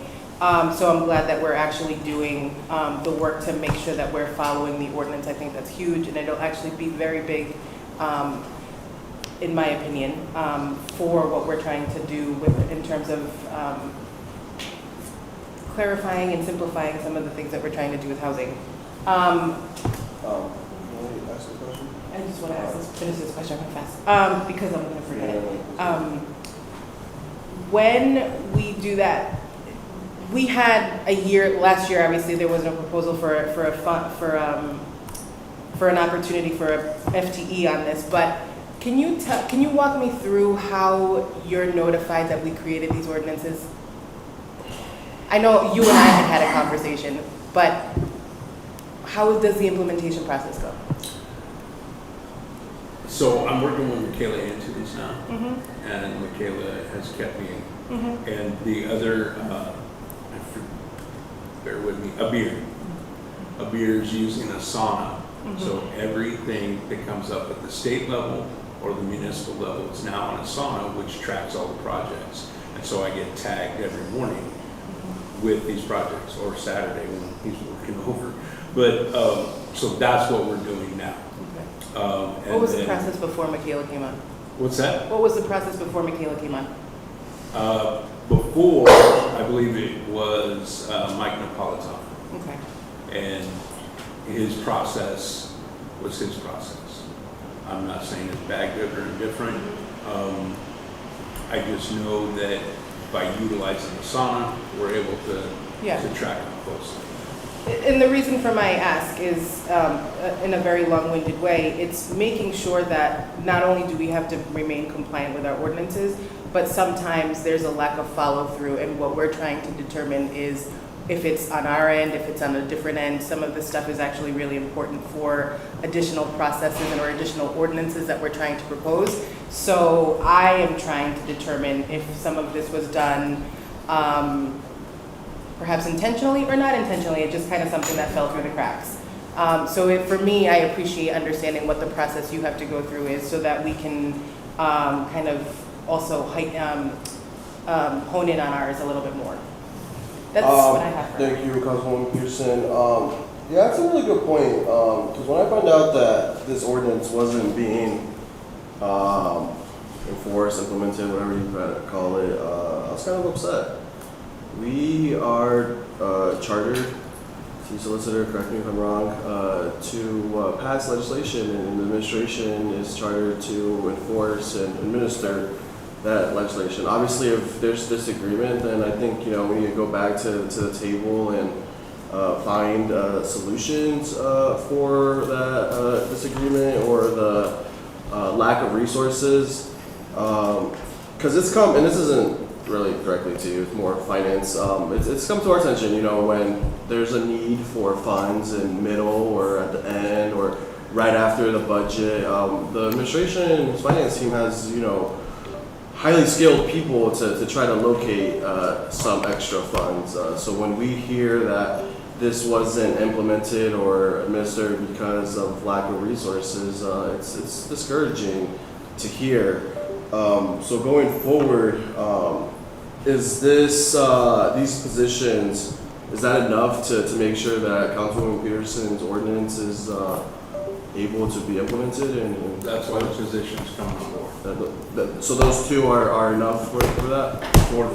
For this piece, yes, with moving things around, moving duties around in the department, this will do it. Awesome. Thank you. Councilwoman Graves. I want to talk about the property management and multi-management for tenants. We have a big issue going on in a lot of the elderly complexes, and one bigger one is in Councilman Reyes's area, and that's on Charles Street. They have been without hot water Oh, yeah. for months upon months. They have had issues where the elevator wasn't going past a certain floor and people had to get off and walk up the rest of the flights of stairs. There's seniors in that building, as well as people that have disabilities that require them to use walkers and wheelchairs. What's being done about this? Because it's still going on, and it makes no sense. And I mean, it's like they're fighting a losing battle here. And this management company has multiple buildings. So it's not just this one building, they're managing other buildings. So places like that and PHA, how do you go through places that have a lot of different buildings with a multitude of people? How do you manage them with the staff? Because I'm looking at the staff. Yeah. It doesn't look like you got enough people to do the job. How is this being managed? The biggest tool is 311. The one thing that I can't stress enough is the moment one of those things happen, have your people file a 311. Because the moment it happens, that's the moment I can get the process started. And then how is it resolved? Because it's still continuing. So what is being done? So then it has to go through the legal process. Okay. And so we take it through the legal process and we hope that they fix it faster than the legal process. Then it'll happen again because they put in 2 boilers, 1 boiler blows up, and they gotta replace that. The part's in Indiana or Pennsylvania and they're driving it in. And so we continuously have people check calls when this situation with the no water, no hot water, Carl's calling them every day. Where are you at? What are you doing? And then going there. Who's got hot water? Who doesn't? And so the unfortunate part is it's an older stock of homes, or buildings, I should say, and the cost and time frame and our legal ability to pressure. Again, we're pressuring as much as we can. Okay. So other than having those people move out. Because, like I said, this has been going on for at least 6 to 8 months. Correct. All throughout the winter months. People have been calling me, and I'm like, okay, this makes no sense. And there has been people there, I mean, I don't know about the boiler, but there were people that never got hot water. Never. That wasn't reported to us. It was reported to me, they never got hot water turned on. Councilwoman Graves, was this at, what type of property was this at? It's that child's place, I think it's called. 456 Charles, Yes. 460 Charles. So Yes. technically, I guess the question I have, and if you don't mind, in this conversation is your department tasked with responding to complaints at Providence Housing Authority buildings? Yes, Yes. and so we do. What happens is we'll go, as we're going to the place, the inspector's making a call to the housing authority, making sure that a work order's been submitted. If a work order hasn't been submitted, we still go, and we let them know, okay, we understand the situation, submit the work order, and then we're gonna follow up tomorrow to see where you're at on that work order. In all fairness, this is not Providence Housing. Yeah, no, I'm asking because Man Heights, which is PHA property, has had a lot of issues with their boiler. And there's a lot of reasons for that. My biggest thing is like, what can we do to make sure that it's getting fixed? And if it's not getting fixed, what can we do to hold PHA accountable? Same issue as Centerfield. Like hot water in the middle of the winter is Yeah. it's literally killing people. Yeah. My other thing is, you did bring up a point. The buildings are old. Most of them have elevators that were built way back when. They may have 1 or 2 elevators, and 9 times out of 10, there's only one working. We know from experience here in this building that they really, I don't think anybody's really working on those old elevators anymore. I think that's a lost cause. So what can we do? I mean, because we're talking about making more buildings, building more houses, but if those places go, Yeah. With the elevators, that's with the state elevator inspector. You can pressure the state to more annual inspections, something like that. So when we run into a situation where the elevators are down, we talk to the landlord about relocating the tenants to a location to where they won't need the elevator. One was offered to one, she declined, and the other one accepted. And so and again, I will bring Carl next time. He's very adamant how he does things, very persistent. And so that's how we address those situations. and I think also when he goes in there, there's an element of fear among the tenants. You have to take that into consideration. Yeah. Because a lot of them are not going to say anything about the mansion in front of the mansion. Understood. And that's in almost all of them, because a lot of them feel that there's really not too much housing around. Yeah. So there is fear, deep fear Yeah. amongst those people. They can file anonymously through 311 and put the floor level. So it's the entire floor. They have. And then when they get there, they try to call them in. And then that's when you have to come up with a name or apartment or something. That's how you came up with those 2 that were willing to say who they were. Yep. The rest of them couldn't, because now you got to come up with a name or an apartment, you know. Okay. So Yeah. Yeah, it's definitely a systemic Yeah. issue, and I mean, this is something that a few of us have definitely talked to PHA leadership, so I mean, they're aware. But any level of retaliation for reporting the condition of where you live should be completely unacceptable to every single person in this room.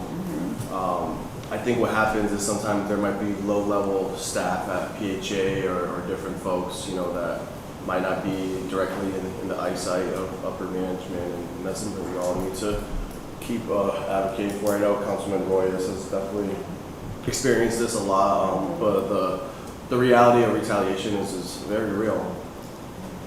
Councilwoman Green. Yeah, and that's, oh, I did have one more. I'll come back there, somebody else. I'm gonna stop interrupting you guys. Yeah, because I lost it. I just have good thoughts, and I'll write No, them go down. ahead. Go ahead, because I lost it. Councilwoman Peterson and Councilwoman Wall. Yeah. Let's see. With regards to the violations that you get, are they predominantly rental properties? Yes. Do you get a lot of complaints about student housing?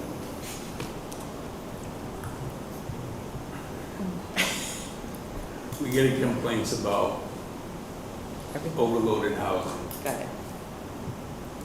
We Smart. can't control portions of that, yes. Got it. With regards to the rental properties in general, I think part of what we're trying to also figure out is if we need to do any sort of responsiveness to not necessarily ordinances, but perhaps maybe some trying to figure out how we can more assist you to be able to strengthen, if as a legislative body, if we can strengthen something to be able to assist you, what would it be? Good question. The DPW director and I are working together to pull most of the private property stuff off of Public Works. So if you use Public Works, that's the public area. We regulate the private. And so clean and lean, stuff like that, we're trying to move that over. Yeah. With that, and then with this one additional inspector, we can create more of a proactive enforcement. And that's the biggest thing. I can drive around and I literally do in violation. We haven't had the resources to get there yet. And what I don't want to do is I don't want to have so much staffing that they're not working. Yeah. Yeah. The joke of, you know, city people, one person shoveling, 5 people standing, that's not how we work. Everyone does the job. Everyone's out there. I track the vehicles. Everyone's moving. I have a tracker. It tells me every time they do anything. So I want to make sure that we're providing the best use of the funds. The product I produce, I need to justify it with numbers. And if I can get to 5,300 inspections and, you know, 100 and some odd % increase over a 2-year period, what can I do with one more? And What's your backlog right now, Director? You said, backlog? yeah, on inspections? Oh, we get to inspections within 24 hours. You didn't, at the beginning of the meeting, what were you talking about then? When I started, there was only 1,700 inspections logged. Oh, logged. For code enforcement. Someone has rats, Right. infestation, whatever. 1,700. We're at 5,300 now Oh, wow. in 1 year. So 1,723, 4,824, 53. And that was with the same level of staffing, or did we add an inspector last year? In code enforcement, it was the same level of inspectors. You just reshuffle them. Just shuffle them. I believe we added FTEs in fiscal 20. Oh, we did. Sorry, we added Cortez. Yep, we added 1 FTE. Cortez is working hard. I'm just kidding.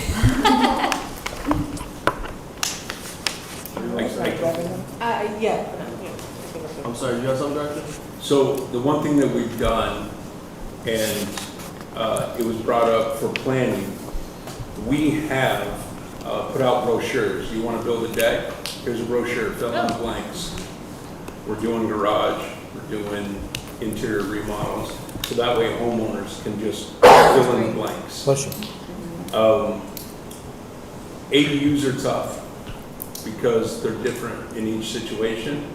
We had in 2024, 14 ADU permits. In 2025, we had 48. The thing is, with the upzoning, they turned from an ADU to a 3-unit because you're going to get more rent out of a bigger unit than you would an ADU. So the upzoning allowed them to say, I'm not going to do an ADU, I'm going to do a full unit and get a couple more bedrooms.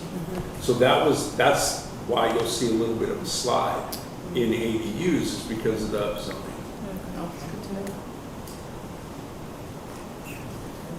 Councilwoman Peterson and Councilwoman, is your question in regards to No. Councilman Water? Cool. I have a question and then kind of a comment about that question. Sorry. One is about 311. So you mentioned that like if folks file stuff on 311, you guys follow really quickly, which has been my experience, so thank you for that. For things that then take a while, is there a way to have either through 311 or just in the initial response let folks know like here's what I'm trying to get at. Like some of the things take a long time. You have to go to court, and I think when people hear like, okay, we'll get on it, and then they hear nothing, they assume nothing is happening, when really you're just working through a process. So I wonder if there's a way, I don't know if it's through 311 or just through like some sort of Asana, I don't know what it is, but like to keep people informed of like where it is. Because like if it's moving through the court system, if there's like a decision or there's a something, like I think of like a small example property in my neighborhood, there was like an empty building filled with raccoons and rats. And you guys did a great job of like moving it through the process, but the neighbors across the street just kept seeing raccoons and rats. And like you were totally on it, and Melly in our office helped me like know where things were at. But like the neighbors would call me pretty regularly because they're like, it's still filled with raccoons and rats. Like what's going on? But like if there was some way for them to get updates, then they would know if they're not being forgotten. So I don't know if there's like if that's an Asana. I just to say that out loud, and then you might get fewer calls from us or fewer calls from constituents being like, what happened with this? It's like totally still in process. It's just this is the What we've done on 311 is we actually gave them a template timeline. If you have this is about how long it takes. What I'm doing is I'm revamping our website to put KPIs on it. Oh, that'd be you great. See Okay. Yeah. average time for code violation closure, average time of this, average time of that. So that way someone can see it if they go to the web, right? Yeah. Not everyone's going to go to the web.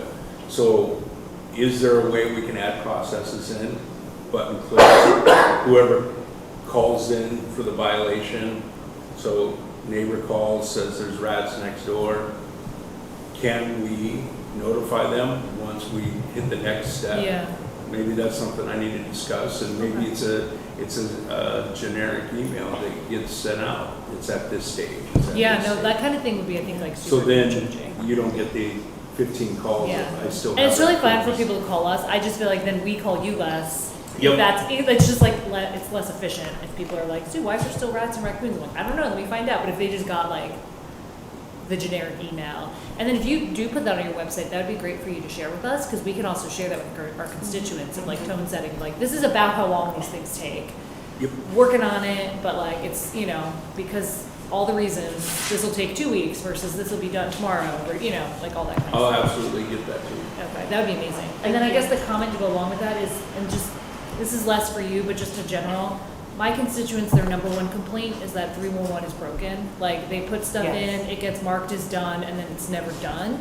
And it's just a persistent thing. And so it's like the number one thing I hear is like, I put stuff in, no one calls me, it gets marked as done, and then it's not done. And no one uses it anymore, they call me instead. It's like very frustrating. But you are doing it, and that's amazing. But I think people have now learned if I put stuff in here, it's not going to get done. And so just saying that out loud of like, one, that stinks, but two, if people aren't getting feedback that like it is moving through the process, they're assuming the box got checked and they're being ignored. Yeah, they give up. Yeah, they give up. And we don't want that. And then they get frustrated. Yeah, we don't want that. Yeah. So thank you. Councilwoman Gray? I'm You're done? Yeah, stop that, yeah. Councilwoman Graves? Yes, it's, the first page, you said the revenue has grown by $3 million in the last 10 years. Could you explain Did it grow last year from 25 to 26? No, Oh, so when it we decreased. compare the proposed, it's level funded from 26 to 27, so there's no increase in budget from 26 to 27. However, in the 10 years ago, if we looked Yeah. at this revenue 10 years ago, we are making $3 million more than we were at that point in time. Okay, so was there a reason why it didn't grow at all? It seemed like it didn't grow at all. So this year it is level funded. Again, when we're looking at the revenues and known projects. Okay. We're kind of looking at where we're at year to date. When this budget book was printed, when the budget was proposed, we were at $6.5 million on a $10 million budget. So it felt like that was the right number to get to. Okay. The director also does quite a bit of analysis on like projects that he's aware of to try Okay. to kind of predict where we're at. And he can speak more to that process, but he felt comfortable and felt that we should be budgeting that number. Okay. I can say historically, when we have not taken their advice and budgeted what we thought we should be budgeting, we are usually chasing that revenue all year long. Okay. And so I do really appreciate the work he puts into it, because this department in particular is one where we were doing that. We were constantly kind of taking the assumptions from the director, looking at historical trends, making some guesses there, and then again, all year we're just chasing that revenue. Okay. So we're trying to be a little more thoughtful in our approach. Okay. Thank you. Council question. You all set, Councilwoman Pierce? Councilwoman Peterson? Just want to follow up on the number of people that were supported in the home repair fund. If you don't have it now, it's okay, but if we could have that, that would be huge. It's something that I think is a really great, it's a tool and a topic that is really important, and I think often should be talked about, because it's a highlight on the work that we do. How many buildings we fixed? Yeah, or home, yeah, Providence. Oh, boy, yeah. Yeah, for this year or overall, it's, Okay. yeah. Since I've been here, it's gotta be over 60 Wow, that we've touched. yeah. That's a big deal, and oftentimes it's not, believe it or not, most homeowners don't know it actually exists unless they come and try and seek additional resources. So, thank you. Council, I just want to say, Crystal, thank you so much for getting all of our requests and stuff. And, Yeah. Oh, yeah, it's been Yeah, amazing. thank It's been very helpful, yeah. Yeah. Appreciate that. Councilwoman Davidson. Yeah, I have a question about fees. Just looking at the beginning of the presentation, I note that fees are set by state statute and were last updated in 2017. Correct. That makes me wonder, sort of two things. Number one, if you are familiar with the process of updating those fees, or do they adjust with inflation? Like, how does that work? Are we stuck with a number that the state set in 2017? And I've got multi-parts. If so, do we need to advocate to change that at the state level? So what happens is the state went through, actually, 4 jurisdictions went through litigation with homeowners that created these set fees. So at the time that they were set, this is the fee structure. If I want to go through the process to demonstrate how the department needs more money, I can do that. That's the way the legislation Okay. is written. Not the city, the department. Okay. There's probably a lot of politics around this issue, Yep. but State House. It's, Helpful to know. my first year here, I visited with Mayor Smiley saying, this is what I'm used to. And he said, understand, here's the law. Okay. I said, okay. I guess perhaps that then addresses my follow-up question, which is, in your view, are the fees appropriate to? There are fees that are very low, and I'm working to get those raised. They're not even covering the cost Yeah. to do it. Oh, wow. A zoning certificate's $25. It takes Yeah. me 2 hours to get that done, Wow. Wow. of Alexis's time. Oh, that's crazy. Yeah, we should So fix that. those are the fees we're looking at. The boards of review, it takes 2 employees to get someone's packet ready Yeah, for that's the board. ridiculous. Well, how much time is that? So I'm counting those dollars, Yeah. saying, okay, I'm paying, here's my compensation for this individual. So those will be coming. I'm gonna be Okay. working with the administration saying, these are the fees I need to adjust, and this is why, here's justification. Okay. Thank you for your explanation of that process. You're welcome. Awesome questions. Any other questions, committee members, future committee members? I have one last question. Director, what's the process if and when you guys condemn a property, Condemnation. yes, that's what I mean. Okay, so condemnation means it's not fit for human occupancy. We board it up, we secure it, we tell them, you can't go in there until you fix it. And it's a legal process, so it starts with the notice of violation, then it goes to the second notice of violation, then it goes to court, and so we're probably at 90 days right there. Unless it's an emergency or an urgent matter. Which right? would be like, So, the raccoon building, Yeah. Right, Raccoon and 10 red days. building, 10 days. That's how fast we move that process.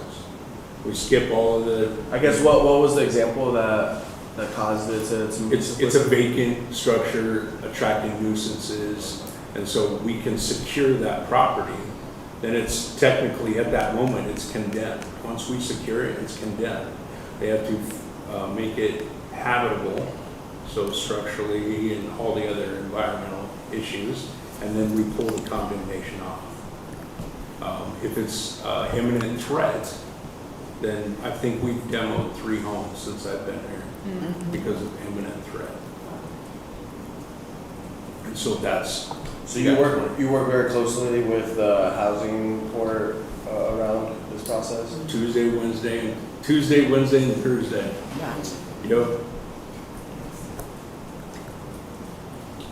Yeah. Just one last thing. You moved, right? Your office has moved? Yeah, we're at 780 Allens. There's, the beautiful thing is there's parking right at the curb and a handicap ramp to an accessible ramp. Oh, that's So great. far away from, I was just gonna ask how do you like your new digs, that was it. It is phenomenal. as long as you're happy. Dunkin's 2 doors down. Oh, I don't nice. like That's Dunkin', always but if you need it, it's right there. You don't like Dunkin'? I'm from the East Coast. We drink espresso as regular, or I'm from the West Coast. Espresso is regular coffee for me, Yeah. not Dunkin'. I think we might have to take some of the praise director. It's a You need to go We're to in New England That's a now. liability opinion for the city. Don't get me wrong, I drink. If I can get some other roast, I have a grinder and a coffee pot at the office. You need to go to some of the Spanish spots right near you and they're gonna give you the best I eat coffee. at Casa Azul all the time. There we go. Nice. Oh, that's Now we're talking about it. Director, thank you so much for your Thank time. you. and Thank you very much. for us. I gotta use an interruption break to drink a lot of water. It's really hot. I know, but it's been hot. It's when you need water, stay hydrated. Yeah, I've been drinking water all day. cups? Do we have any more cups? I have. Here, but they're in the office. They're in the office. I'm gonna go get more cups, I'll be right back. Okay. There's cups over there. In the office. Yeah, there. Wait, what? Yeah, I answered about that.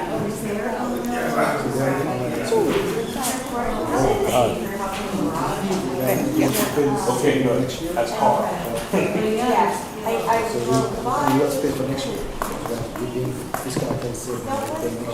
I used to know.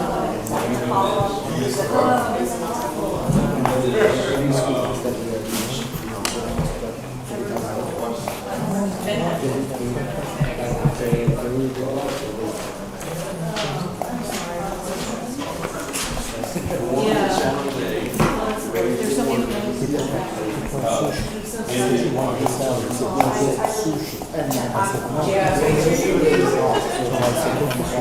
Okay. Yeah, one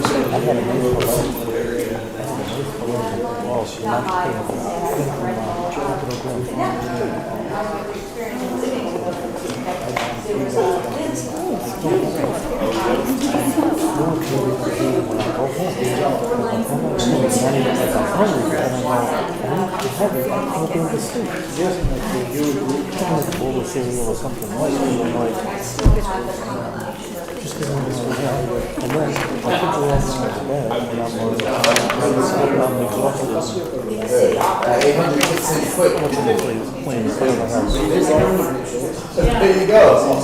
Well done.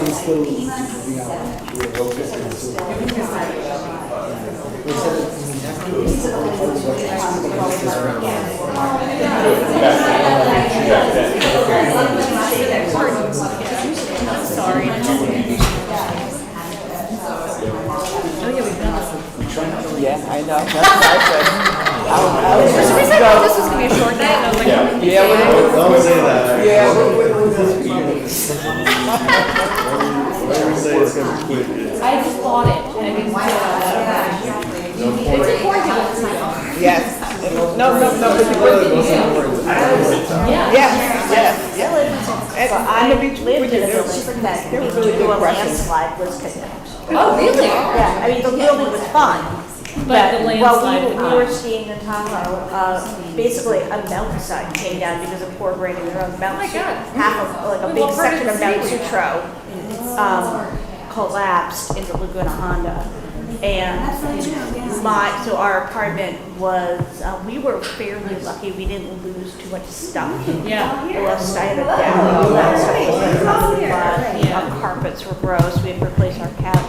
But it's pretty scary coming home to like, I still have it in my office, like this building is condemned. We had 1 hour to go in and get our cats and all our stuff. Oh my God.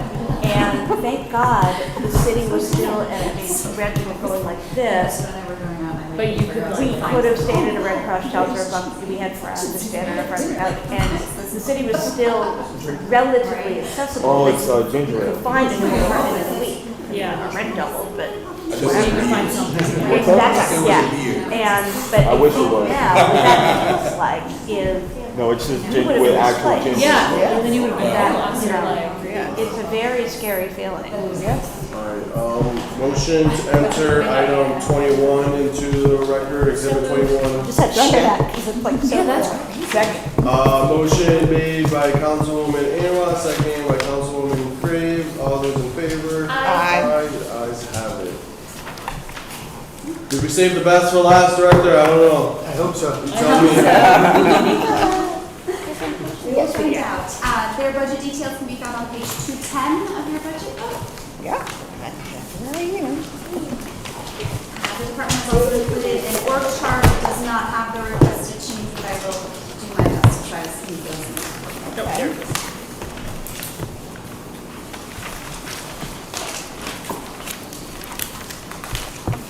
Councilwoman Pearson?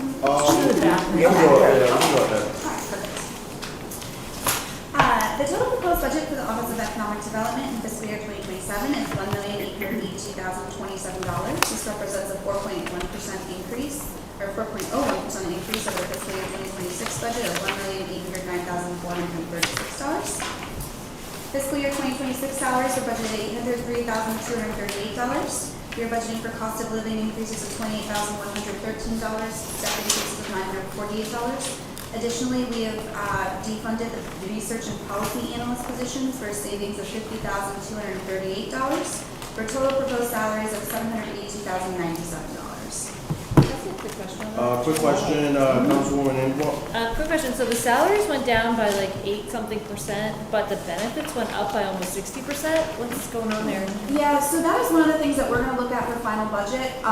We allocate the benefits in total based on the actuarial amount. So the total budget for medical, let's just say, is $27 million, and then we allocate it across departments. We tried to do a new approach this year where we were tying it to the actual salary expense and instead of just tying it to like historical trends. Yeah. Because what was happening is at the end of the year when we meet budget, we're using it based on actuals and then we budget based on actuals. And so the number was kind of getting conflated from what was actually correct. Yeah. And so we were doing our best to kind of reallocate and match the fringe expenses with the actual numbers of FTEs, and I think in this case we may have just maybe well, that's exactly what's happening. If you look at the actual expense for pension, for example, it was $227,000 last year. We're budgeting $250 this year, whereas last year's budget was $170. Yeah. So it's more of a true up of where we should be allocating the benefits, and you'll see throughout this budget cycle, many of the fringe numbers have changed by department since we're trying to kind of right size where we're allocating them based on number of employees. Are you all set, Councilwoman Anwar? Yeah, I'll look at this more, but thank you, I appreciate that. Additionally, not listed here, it's not funded, but there was an adjustment to the salary for the Small Business Development Director. It is not providing a raise for her. She was receiving a portion of her salary out of the mayor's office while we evaluated what the salary should be for this position. So we're codifying the correct salary in fiscal year 2027. Their budget has been broken into fixed and discretionary costs. Up first is fees not classified. This is funding for summer youth jobs, which you'll see the contracts broken down for on the next slide, as well as parking for staff. Postage is budgeted $1,500 and is level funded. There's a small advertising budget of $4,000, and this is for various initiatives throughout the department. Dues and subscriptions are for sales tracking software, and that fee is going at $5,000 next year. Professional development has been increased to $10,000. Miscellaneous professional services have been increased by $10,000. The $15,000 allocation covers any sort of renderings necessary throughout the fiscal year. It is not currently under contract. Additionally, there is a $10,000 allocation for the business center so that they can pursue some programming in fiscal year 2027. Under the supply line item, the first discretionary line is grant expenditures. That is $250,000 allocated for First Source according to the ordinance requirement. And additionally, there's a $30,000 allocation for any sort of night sound mitigation programming. Office supplies and stationery have been level funded at $1,000. Rent has been eliminated due to the purchase of 444, and copier lease maintenance has been reduced to the historical spend. This department does have a few contracts in excess of $50,000. The first three all relate to the One Providence for Youth jobs. This was an RFP that went out in the spring of this year and was awarded. There was one additional recipient to bring us up to the full $250,000, but it was a $25,000 allocation to PPSD for their programming. PPSD? PPSD received the final $25,000 for that grant. So they applied for a grant? They did, yes. So the One Providence for Youth was opened on March 9th of 2026. PPSD did bid for a portion of that and received an award of $24,600. Has that, have we done that in the past? Yes. Allowed PPSD to apply for grants in the city for this? When they go out to bid for the specific thing, yes. I don't know that I've seen them receive this. I would have to go back handily through the historical. Usually, I know I recognize AS2 120 of those vendors. I don't recognize. Were they last year for those two? Yes, okay, so Manoj is confirming that yes, they have historical. Yep. Got it, okay, yeah, so they provide summer learning for the students and we reimburse them for a portion of that. And parking is parking for employees or? It's parking for employees of the Civic Center garage. Alright, we're all set with the presentation? That's me, yeah, that's it. Is there any questions on the presentation before we listen to Director Carr? Mr. Chairman and members, thanks for having us here. Appreciate your time. I'd like to start and introduce our new Deputy Director for Economic Development. This is Ernesto Figueroa. Mr. Ernesto, how are you? He joined us halfway through this fiscal year. We are delighted to have him here. He may look familiar because he is not unfamiliar with city government. Earlier in his career, he worked here also. Yeah. So he's been a wonderful addition to the team. We're glad to have him. I'd love to save as much time as you need to ask us questions, but I thought I'd tell you a little bit about the formation of the Providence Business Center. So in our effort to offer great service to the people of Providence, and in some of the things you've heard from my colleagues tonight, we work really well across department lines. One of the things we felt we could do very well is provide all of the services that businesses need in one place. So when James Moore and his team moved up, we moved in. And so we now occupy the first floor space. So all of the programs in our portfolio have a home there. The Providence Business Loan Fund, Workforce Solutions, our public-private partnership with the City of Cranston, funded by federal government, all of our small business activity, First Source. Every program that we run, we have there. We're also joined by the licensing department of the city, so licensing is there. And the best part is we come with daytime parking. That's why we moved and joined the city's staff to park in the garage, but we now can welcome people in here. In addition, we have wonderful programming that takes place in our office. By design, we work with outside partners, other departments in the city, and we provide services in person with people that need it. Tonight we had all of the directors of community committees meeting with the mayor in our office space. We have a regular schedule where this is going on. We opened this less than 1 month ago, and to date, it's a big success. So we'd love to give you a tour. Some of you have been in to see us, but we're glad to show you around. Other than that, we are a small department who services the business community, so anything that the business community needs, we move at the speed of business, and we work very well with other departments to be able to accomplish any goals that a company has or challenges they might have. So that's basically where we are today, and we are running a better department every day than we did the day before. So I'm glad to answer any questions that you might have. Yeah, we definitely, thank you, Director. We definitely have some questions. My first question is in regards to what you were saying. Are you seeing more foot traffic at your new location than you were seeing your previous one? Yes. What were you before? We were on the third floor, same building. Third floor. By design, we are a forward-facing organization, Right. so most of our people are also equally in the field.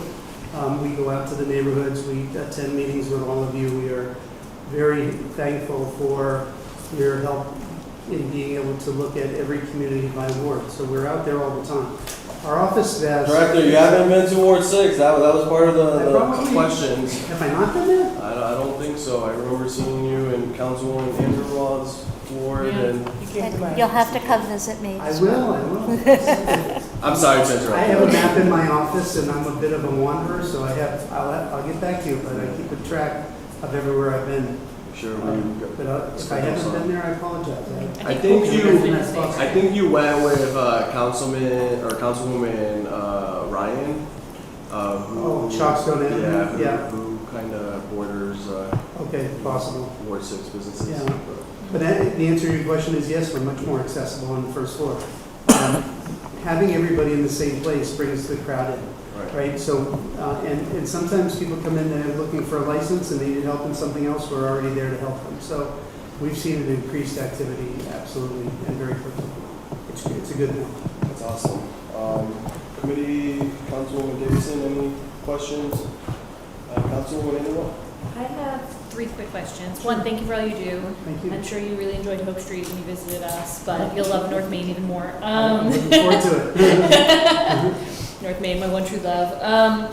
3 quick questions. One is, for small businesses, what are like some of the resources you have? Like I remember after the unfortunate shooting at Brown, the neighborhood businesses were really impacted and folks were like, what do we do? We just lost all this business. Are there resources for us? I think there were small grants that were given to like the business associations, but are there like resources for, can you just talk about what Yeah. resources and programs there are for small businesses? Right, so I'll talk about the Brown situation first. So we felt we should be as immediately responsive to the business community in the most affected neighborhoods around there. And we were the most flexible about how we could award some money. So we had a little money left over from the grant program that we ran for businesses affected by the 195 bridge closing. So we had a little money. We went to our state partners and to Brown University and we put more money together. So we had some money, they each matched our money. And then we were very open to listening to the neighborhood associations for business. What do you need now the most? I don't think any of them actually gave a direct grant. What they were doing is improving infrastructure, making things more accessible for their businesses. It was their discretion. But the most important is we could get that money to them very quickly. And at that situation, I think that was very good. In terms of small businesses, I could give you 100 examples. So here's one. We are collaborating with Skills for Rhode Island Future. We took a position in the Providence Place Mall during the World Cup. So we are now standing up the operation. Businesses in the city who want access to the people that are coming to visit us, which will be large crowds, can come in there and they can sell their things. So we have a 3-month pop-up situation. Oh, so like if we have like Brody Craft, I don't know, I'm just Yeah. naming stores in my neighborhood, but like, and they want to have access to some of those folks, they can Yeah, and apply. starting Is there in info June. we can be sharing with our? Yeah, so we reached the agreement today. Oh, okay. So cool. the information is. Fresh off the I'm like, I need to send No, it. Got the Hope Street merchants like on speed Yeah, diet. it is, look, people are here for very something specific, right? Yeah. We have a master plan about a farm, about a fan experience. Part of that is we want to bring the businesses that these people may not go to into a location. Yeah. And it's a net benefit, right? They can sell their things, they will create jobs even if they're temporary. But they Yeah. bring a location and a vibrancy, again, to an open place in the mall. Yeah. And the mall was very amenable to it. They were very good to work with. And so that's an example of how we're helping Oh, that's small great. businesses. Yeah. If you or Michaela could send that around once you Yes, we will. that would be awesome. Yeah, I think. We were very excited to get this deal done today, so. Yay. I think I just gonna shut my, oh, go ahead. Of course, I'm Oh. very pleased. I had a question about, you had mentioned, Crystal, that the small business and development director position had been half mayor's office, half this department, and then you did a process to figure out what the right salary should be. Can you describe what that was? Because I know that we've been talking for a while about that there hasn't been the salary review commission. So like, what process did you go through to set that if it wasn't the formal salary review commission? So I effectively just took the annual salary she was making and just Oh, just like modified it. smooshed. Yeah. Okay. Yes, and I will say that like the additional compensation she was receiving, or this person was receiving above and beyond what was in the ordinance, was keeping her at parity with the position she had formerly left. So she left her position with the city to take on a new Yeah. role. While we were trying to figure out what that role was going to take on and do, nobody wanted her to take a financial hardship as a result. And so the difference between the budgeted salary and what she was actually earning was coming out of the mayor's office. It wasn't like 50%. It was like not a huge amount of money, if I'm being candid. Yeah. Last year, it actually did come up and we discussed it in committee. Yeah. At that point in time, I'm not sure why we hadn't changed to 26, but I think candid, we probably should have. And so this was something that I really wanted to clean up in fiscal 27 because I just felt it was really important that if someone's making a salary, that Yeah. we're being transparent about what that is. No, that's really great. Mhm. And then my last question is, will there be a vacancy? Because my understanding is that the Director of Communications, Economic Development now has a new role with the city because we interact with her in a different way, and I don't want to talk about HR things, but Yeah. it feels like, is this going to be a vacancy that's filled, or is this, Is she still doing work for? is she still working the economic development? Yes, she is. Oh, okay. I believe she's still supporting both in dual roles, and my understanding is that's in an acting capacity, and I don't want to speak on Yeah, I don't want behalf to speak of on any behalf of of those, the yeah. decisions, because, quite frankly, Yeah, she's I was doing just a surprised because I feel like phenomenal we've job. interacted with her in different ways now. Yes. And just to say, amazing. So Yes. glad I get to interact Yes. with her on a regular basis. 100%, It's been yeah. Sorry, awesome. Director Carr, she's gonna stay with the mayor. Oh, I'm taking her back. It Yeah. sounds like- Shout out if Michaela's watching, we love you so much, but, She's wonderful. so don't steal her back, just wanted to, I was just confused, because maybe now she's doing two jobs, and that's. My understanding in my interaction with this individual is really on the budgetary front, and again, nothing but wonderful things to say about her. So Yeah, you guys right. are working with her. Yeah, this wasn't a comment on her besides Yeah. saying that she's awesome in case she's watching, but just wasn't sure if now she's in two roles or something. I don't know that decision's been made finally at this Okay. point in time. Should that happen, then yes, this would be a vacancy that we would be backfilling. Okay. Okay, cool. Those are my questions. Director, quick question, just to confirm, I know when we first started this term, administration was kind of restructuring, who reports up to economic development. That's not the case anymore, right? Planning and GIS don't. No, it's not the case. We are independent of each other, but we have a very strong working relationship.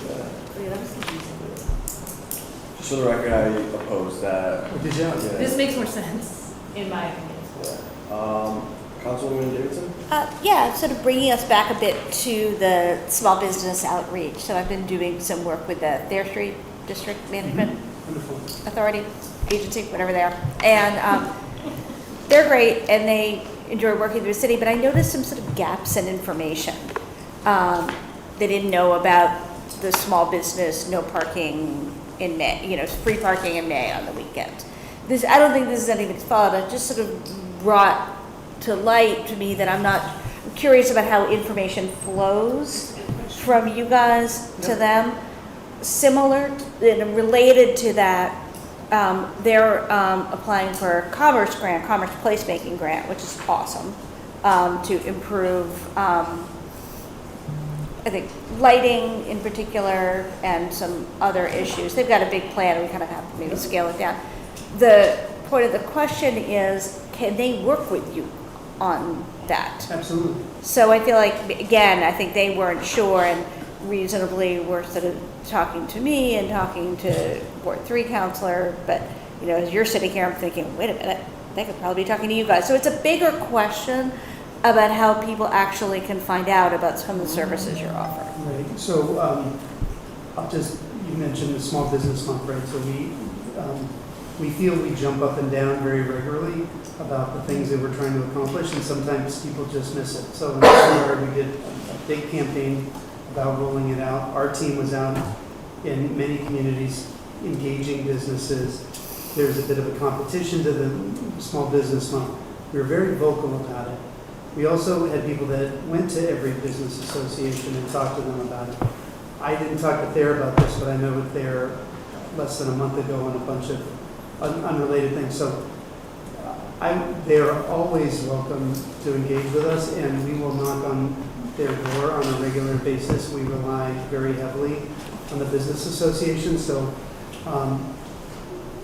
we basically, we go public on something, we are social about it, we're social media about it, we have a human nature to it, we call, we follow up, and we usually send somebody there to the businesses. So in the case of Small Business Month, all of us, everybody in the department, we took a map and we went out to the neighborhoods with the flyer about the city program and went to every business, and all of that was shared electronically. And we are always learning how to do that better.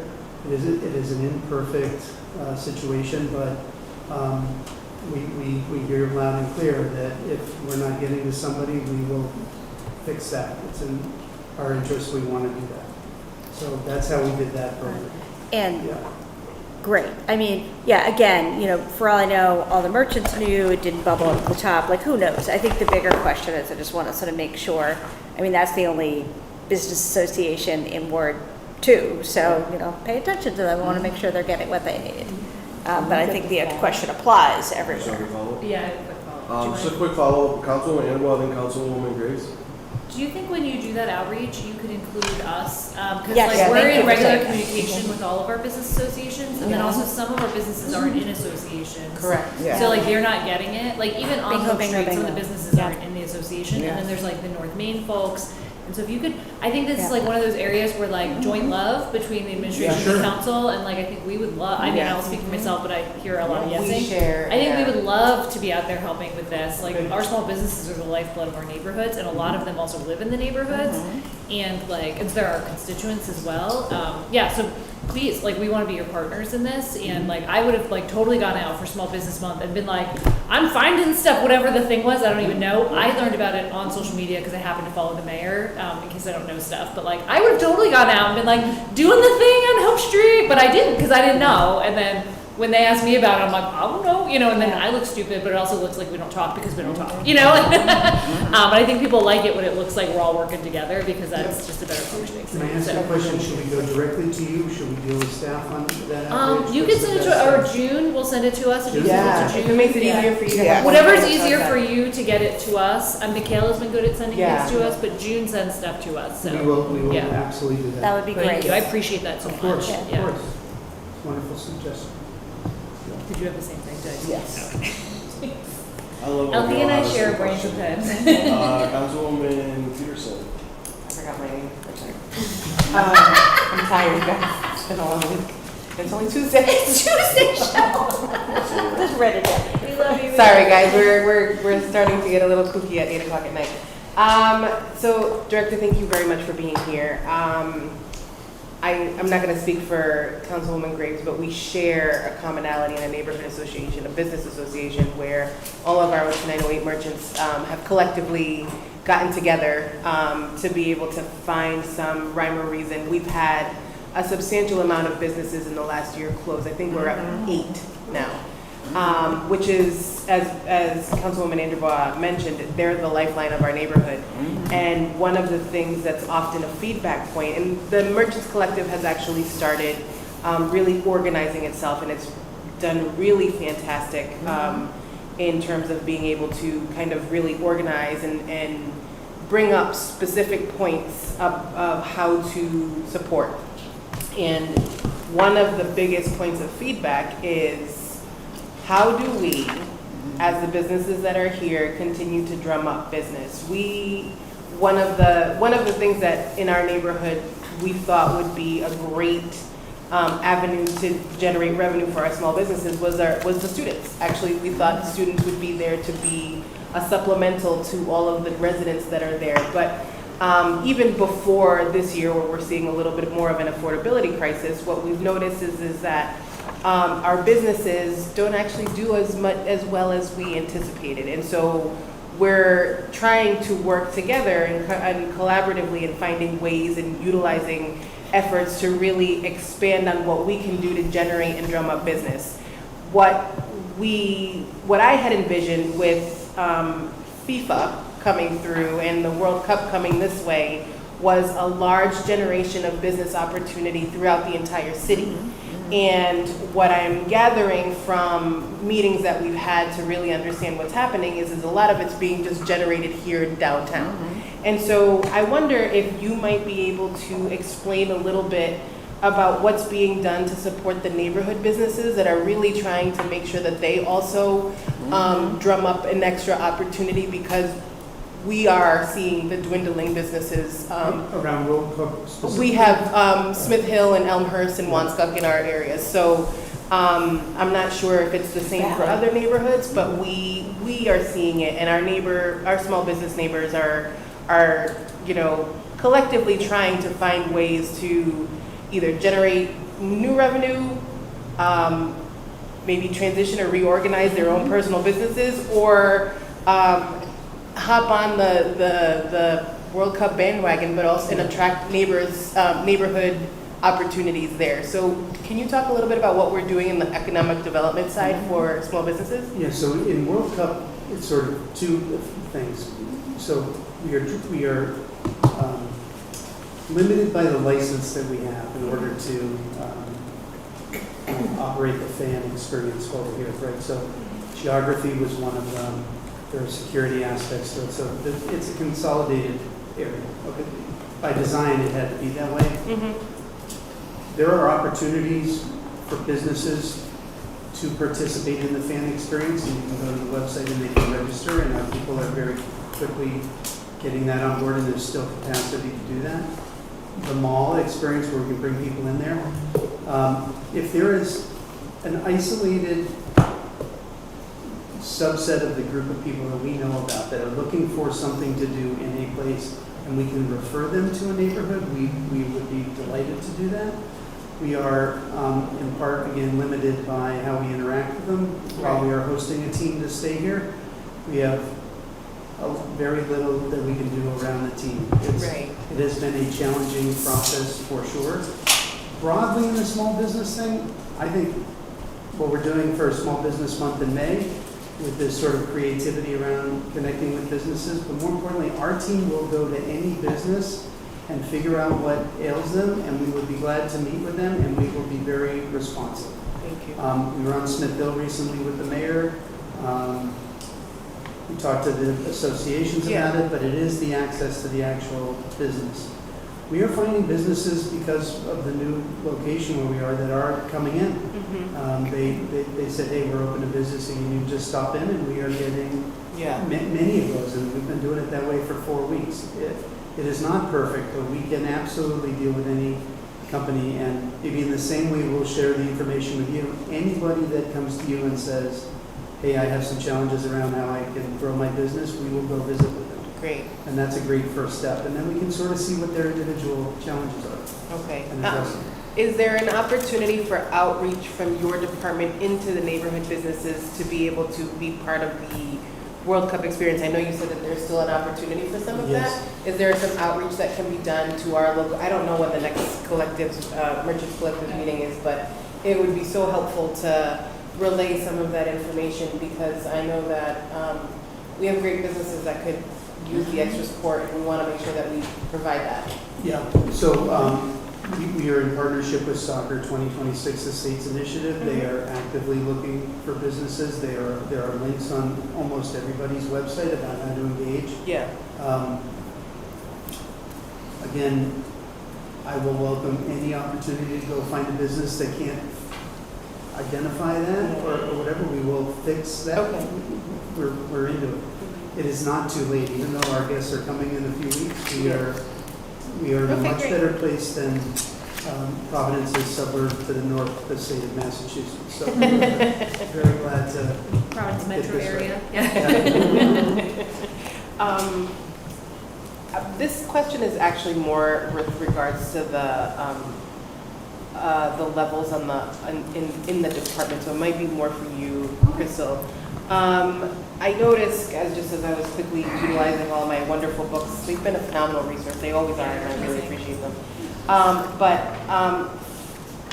There is 1, 2, 3, maybe 4, I think, positions that are maxed out they're already at their highest annual salary range, and they're great. Okay. Does that usually constitute a next, like an increase in grade level? Like, how does that work? Or do they get a new position? Like, how does that? Yeah, so if someone is at top step of their grade, unless there is a recommendation from the department to change that ordinance, that person stays at that salary indefinitely. They would only be getting COLAs from there. Okay. There are occasions where we have had some staff who have been at step 5 for a series of years, and so we have started a process that I actually am supportive of, even though it makes my job harder, where we establish ranges for positions so that we're not necessarily moving someone into a new role, or really historically what we've been doing is just kind of increasing the salary for that job, kind of based on the person who was in there. And then what ended up happening was that maybe that person leaves or goes somewhere else and becomes stuck with that higher salary. Right. So in order to account for that, we've begun kind of creating more ranges for positions so that there's room to grow within the same position, and people do have that ability to move up without having to move into a new role or jump out. With that said, though, there is some analysis that needs to go into it. I don't disagree that we probably should be doing a study on all of these sorts of things. And I do know that that's something that HR is kind of in their pipeline and they're working on. But it is a challenge that we work within. I was just curious how it works. Is it like do they get promoted so a coordinator becomes deputy director or whatever it might be? And sometimes that happens, right? Like a vacancy will appear, or a lot of times with union jobs, for example, there are required increases. I know our fiscal officers, just because they used to work for me, like after so many years, you're automatically a 2 versus a 1. And so those things kind of progress that way.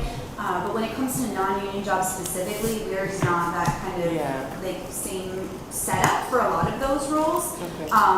One of the offices that actually does it really well is the solicitor's office. They have like levels of solicitors. We've got a great one with us today. We actually in finance have levels of budget analysts. So, I think that there are ways to work around that. But one of the things I have seen be successful is us kind of expanding this and kind of ranging positions so that we do have a little flexibility. Thank you for that. I appreciate that. How many, what if any of these positions are you in the union? I don't believe any of these positions are None of these are union? We have no union position, we have no union employees. There are 2 compliance officer positions. Those are associated with this union positions. One is unfunded and vacant. One is occupied, but that individual is a non-union member. That was an agreement with the union prior to. So, without naming names, how come the senior compliance officer makes more than the director of the same program? Very good question. It probably has something to do with the individual that occupied that job may have had a different salary before getting to that position. Again, we fit within the model that the city provides of the people in the range. How the individual got to a certain range is done with the HR process. I suspect in that case that the individual that gets the higher salary may have had a higher salary in another position somewhere else in city government. Back to Councilwoman Peterson. Thank you.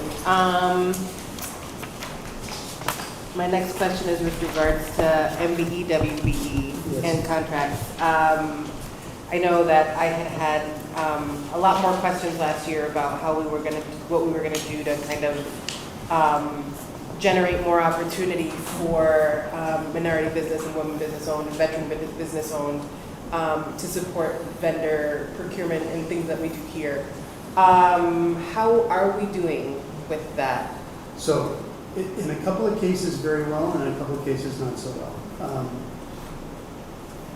The obligation of being a registered participant of those groups is the state's.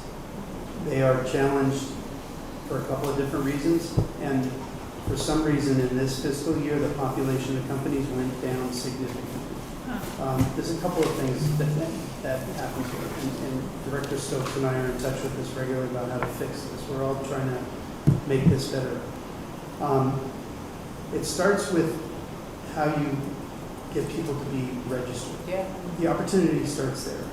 What the city chooses to do around making sure you leave nothing unturned for a local business, that is a policy discussion, but the core basis of it is a state regulation and a state final. That number is going down, yet the city, in many cases, is doing very, very well. The participation of minority vendors that support the Parks Department is exceptionally high. More than 70% of their contracts are minority or women-owned businesses. Other departments, water department, some are struggling. Again, we work very actively with them. We have an unbelievable shepherd in this regard. Grace Diaz is wonderful with that. Earlier in this fellow's career, he looked after that portfolio. This is a very big focus to us, but we are very interested in helping the state increase the population of businesses that can do that.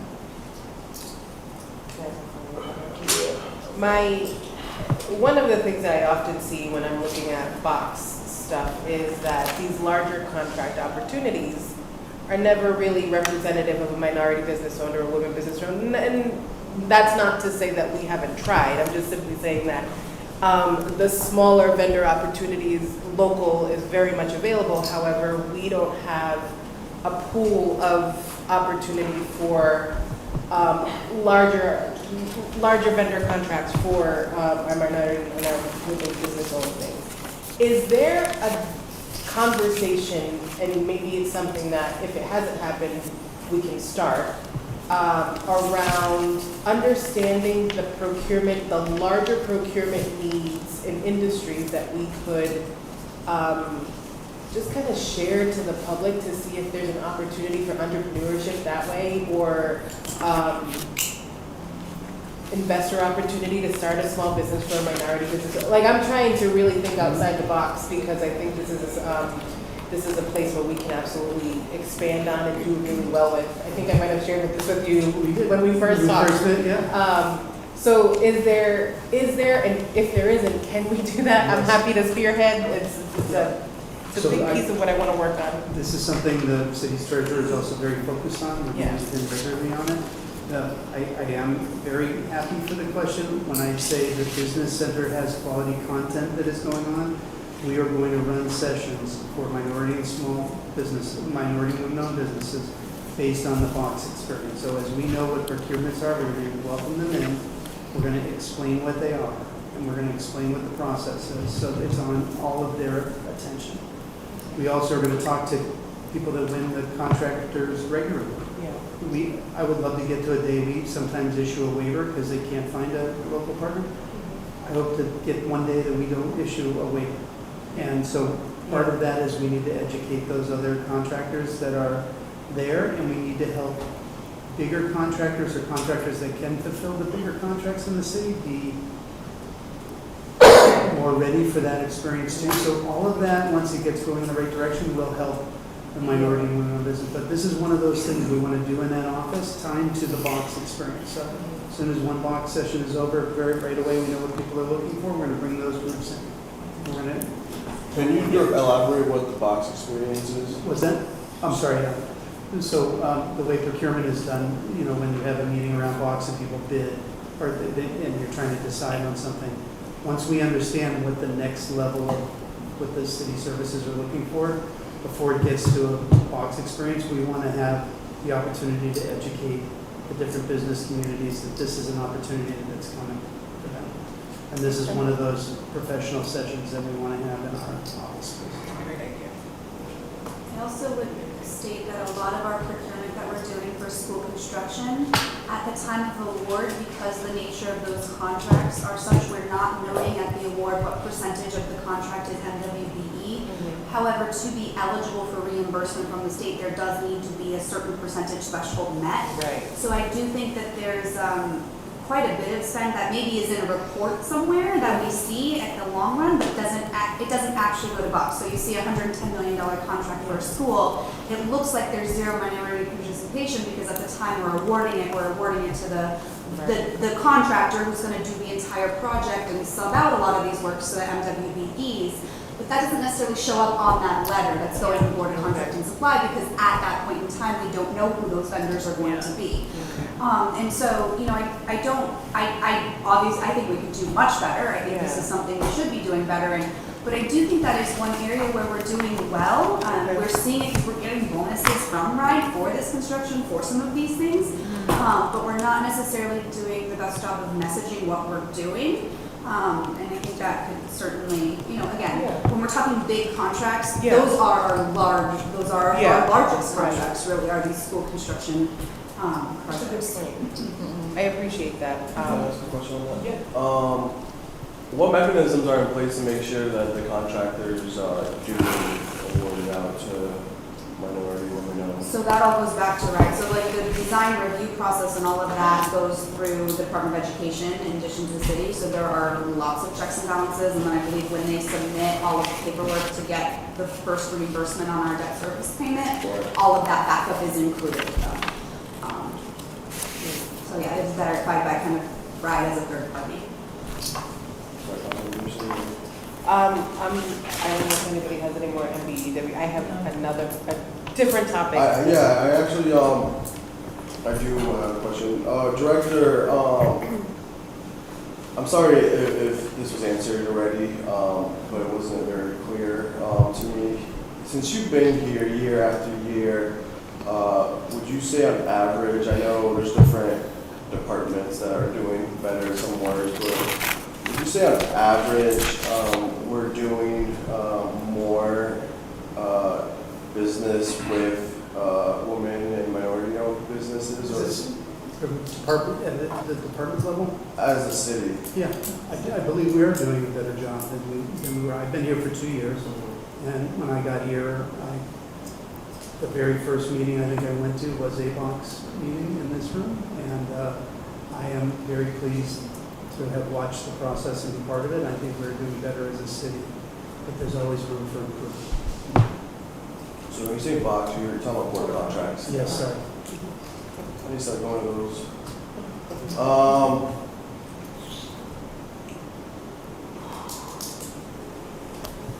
you have another question? I got my next, and it might be a little bit long, and I apologize. I want to talk about First Source. Okay. Councilman Chair Sanchez and I were walking into a meeting last week, and we got stopped by a man who adamantly has, and for good reason, has many questions with regards to First Source. We're not, he's very well versed in what that is, and I certainly am not, but I do want to talk a little bit about what our status with First Source is currently, and what we're doing to, maybe a little bit of an explanation of what First Source is, but I remember working with a small business ages ago, working on their nonprofit side, that had a consistent First Source outreach person coming in on a monthly basis and following up and making sure that all of the needs that needed to be addressed with regards to their First Source employees, or thereby extending new employees through First Source, was happening. But I actually, in my term, have not ever seen that here. So I want to just understand a little bit about what we're doing, how we're doing it. Do we need to improve? I know the ordinance says something very specific, but are we meeting our ordinance guideline? So we were asked through council staff to provide Yes. answers to this today? Yes. I have not been able to read it yet, so I'm sure you're going to. We were, I'm glad to answer specific questions about it, but since 2023, the amount of jobs that we were able to give First Source people has gone up dramatically. Okay. We continue to improve that program. There are 66 TSAs of varying lengths less. Some are new, some are old, some are approaching the end, some are new. None of them look the same. So in part, we are trying to get to a uniformity. You heard this a lot from James and Joe earlier. We're doing the same, especially around first source. How do we make apples look like apples and oranges look like oranges? And how do we hold them accountable? All that said, the program is run better today than it ever has been. Great. Now, we have a great partner in Building Futures, right? So a big cost of the money the city expends is well done with them on the monitoring aspects of it, the training aspects of it, the creation of taking an individual and giving them the opportunity is done, I think, very, very well. If we had unlimited resources, we could do more than that, but we are doing that very, very well. I'm sure I just left something out of your question. No, I think you pretty much cornered everything that I had I tried to be asked for. inclusive with the answer that we were Yeah. asked, and Yeah. if there's anything you don't see there that you want, we will make that available for you. Yeah. Can I ask a quick follow-up to what Sure. you had said? As the majority of what we're doing with First Source is aligning it to apprenticeship through Building Futures? Or is it just a variety of things that So Building it's a Futures? variety of things. If you get a grant from the city, there's a first source obligation. Yeah. Most are tied to trainings for people to get into an industry that they didn't have access for, and then the opportunity for them to compete for those jobs. Mhm. At the core, that's what First Source does. Yeah. I think, like, not every city has something like this. Right. This is a gift. Right. That is great for an individual just looking for a better life. Yeah, And absolutely, I which think is this why is I want to a make sure terrific- we're utilizing it to the best Yeah. of our ability. So are we providing workforce training opportunity and then opportunity of employment through First Source? Yes. So both? Yes. Wow, that's great. Where's the employment happening? So in the report that we gave you, also we give this statistics through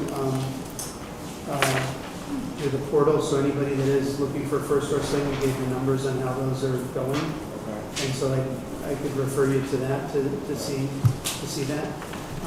The other end of this is Workforce Solutions is also a venue. This is a public-private partnership with the city of Cranston, all federal money. All of the services that they provide helped almost 5,000 people from Providence last year. So a combination of finding job-oriented opportunities through Workforce Solutions and First Source, I think, is good, but can always be better. And it is limited only by opportunity that exists for these people to get the training that they need. Does that answer your question?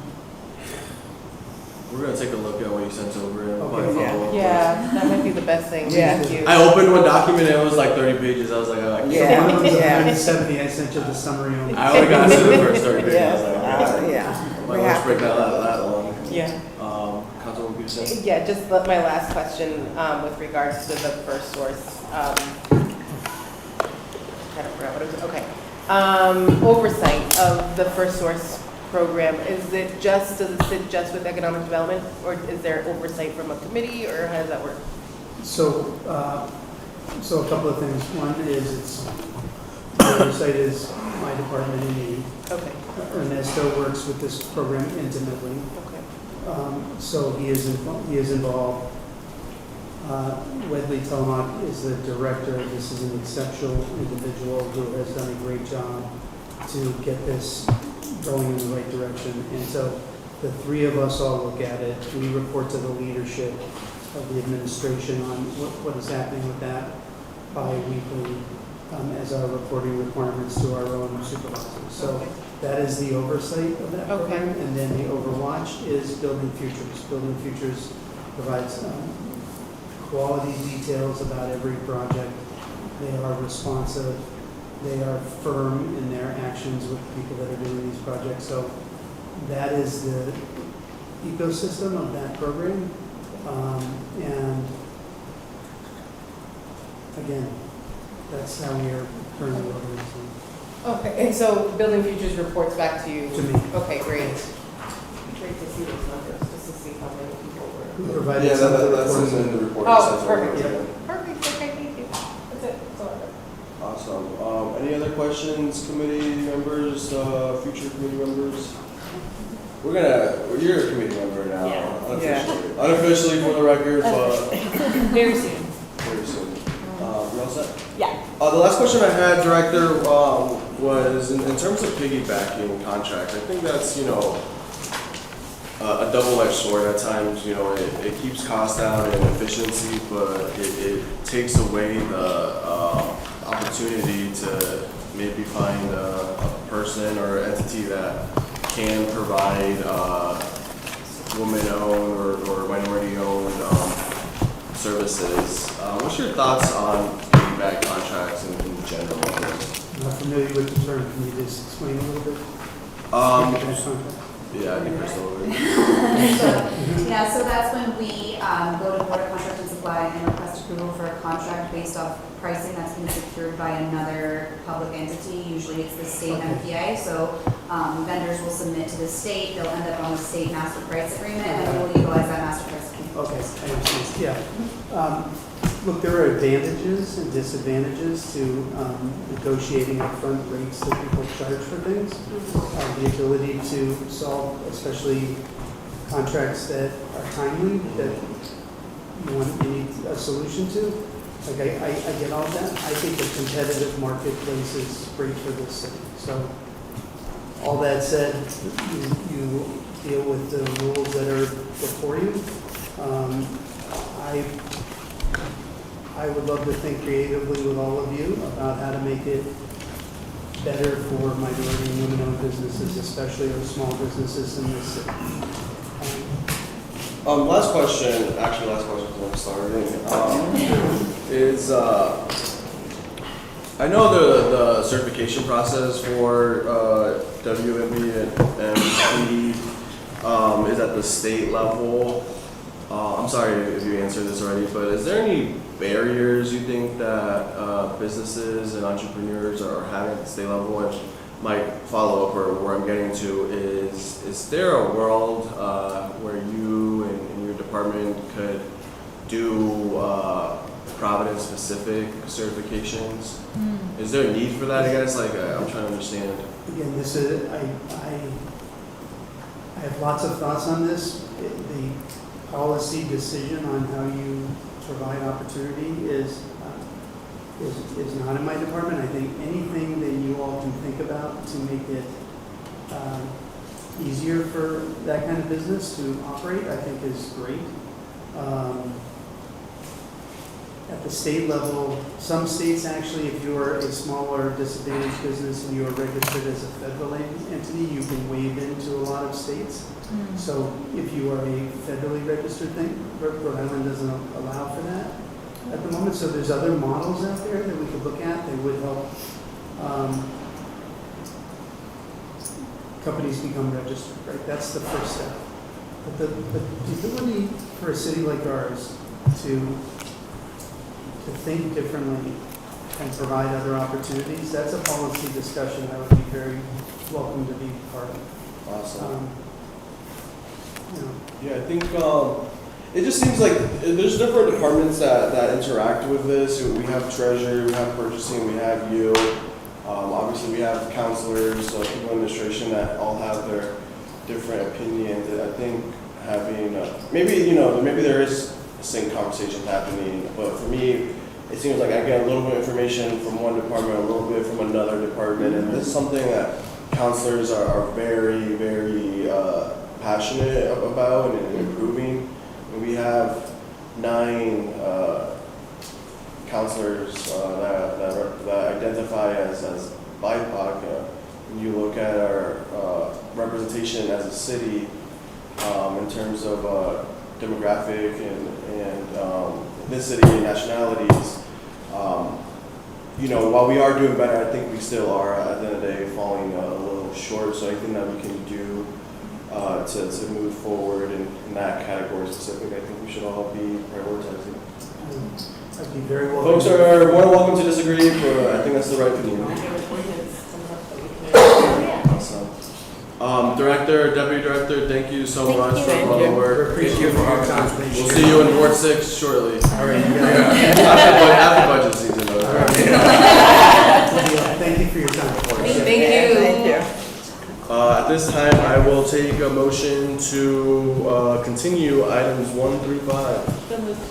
Motion made by Councilwoman Ambrose, second by Councilwoman Peterson. All those in favor? Aye. Motion to adjourn and see you guys tomorrow at 5:30. What's I yours? know. Motion made by Councilwoman Ambrose, second by Councilwoman Graves. All those in favor? Aye.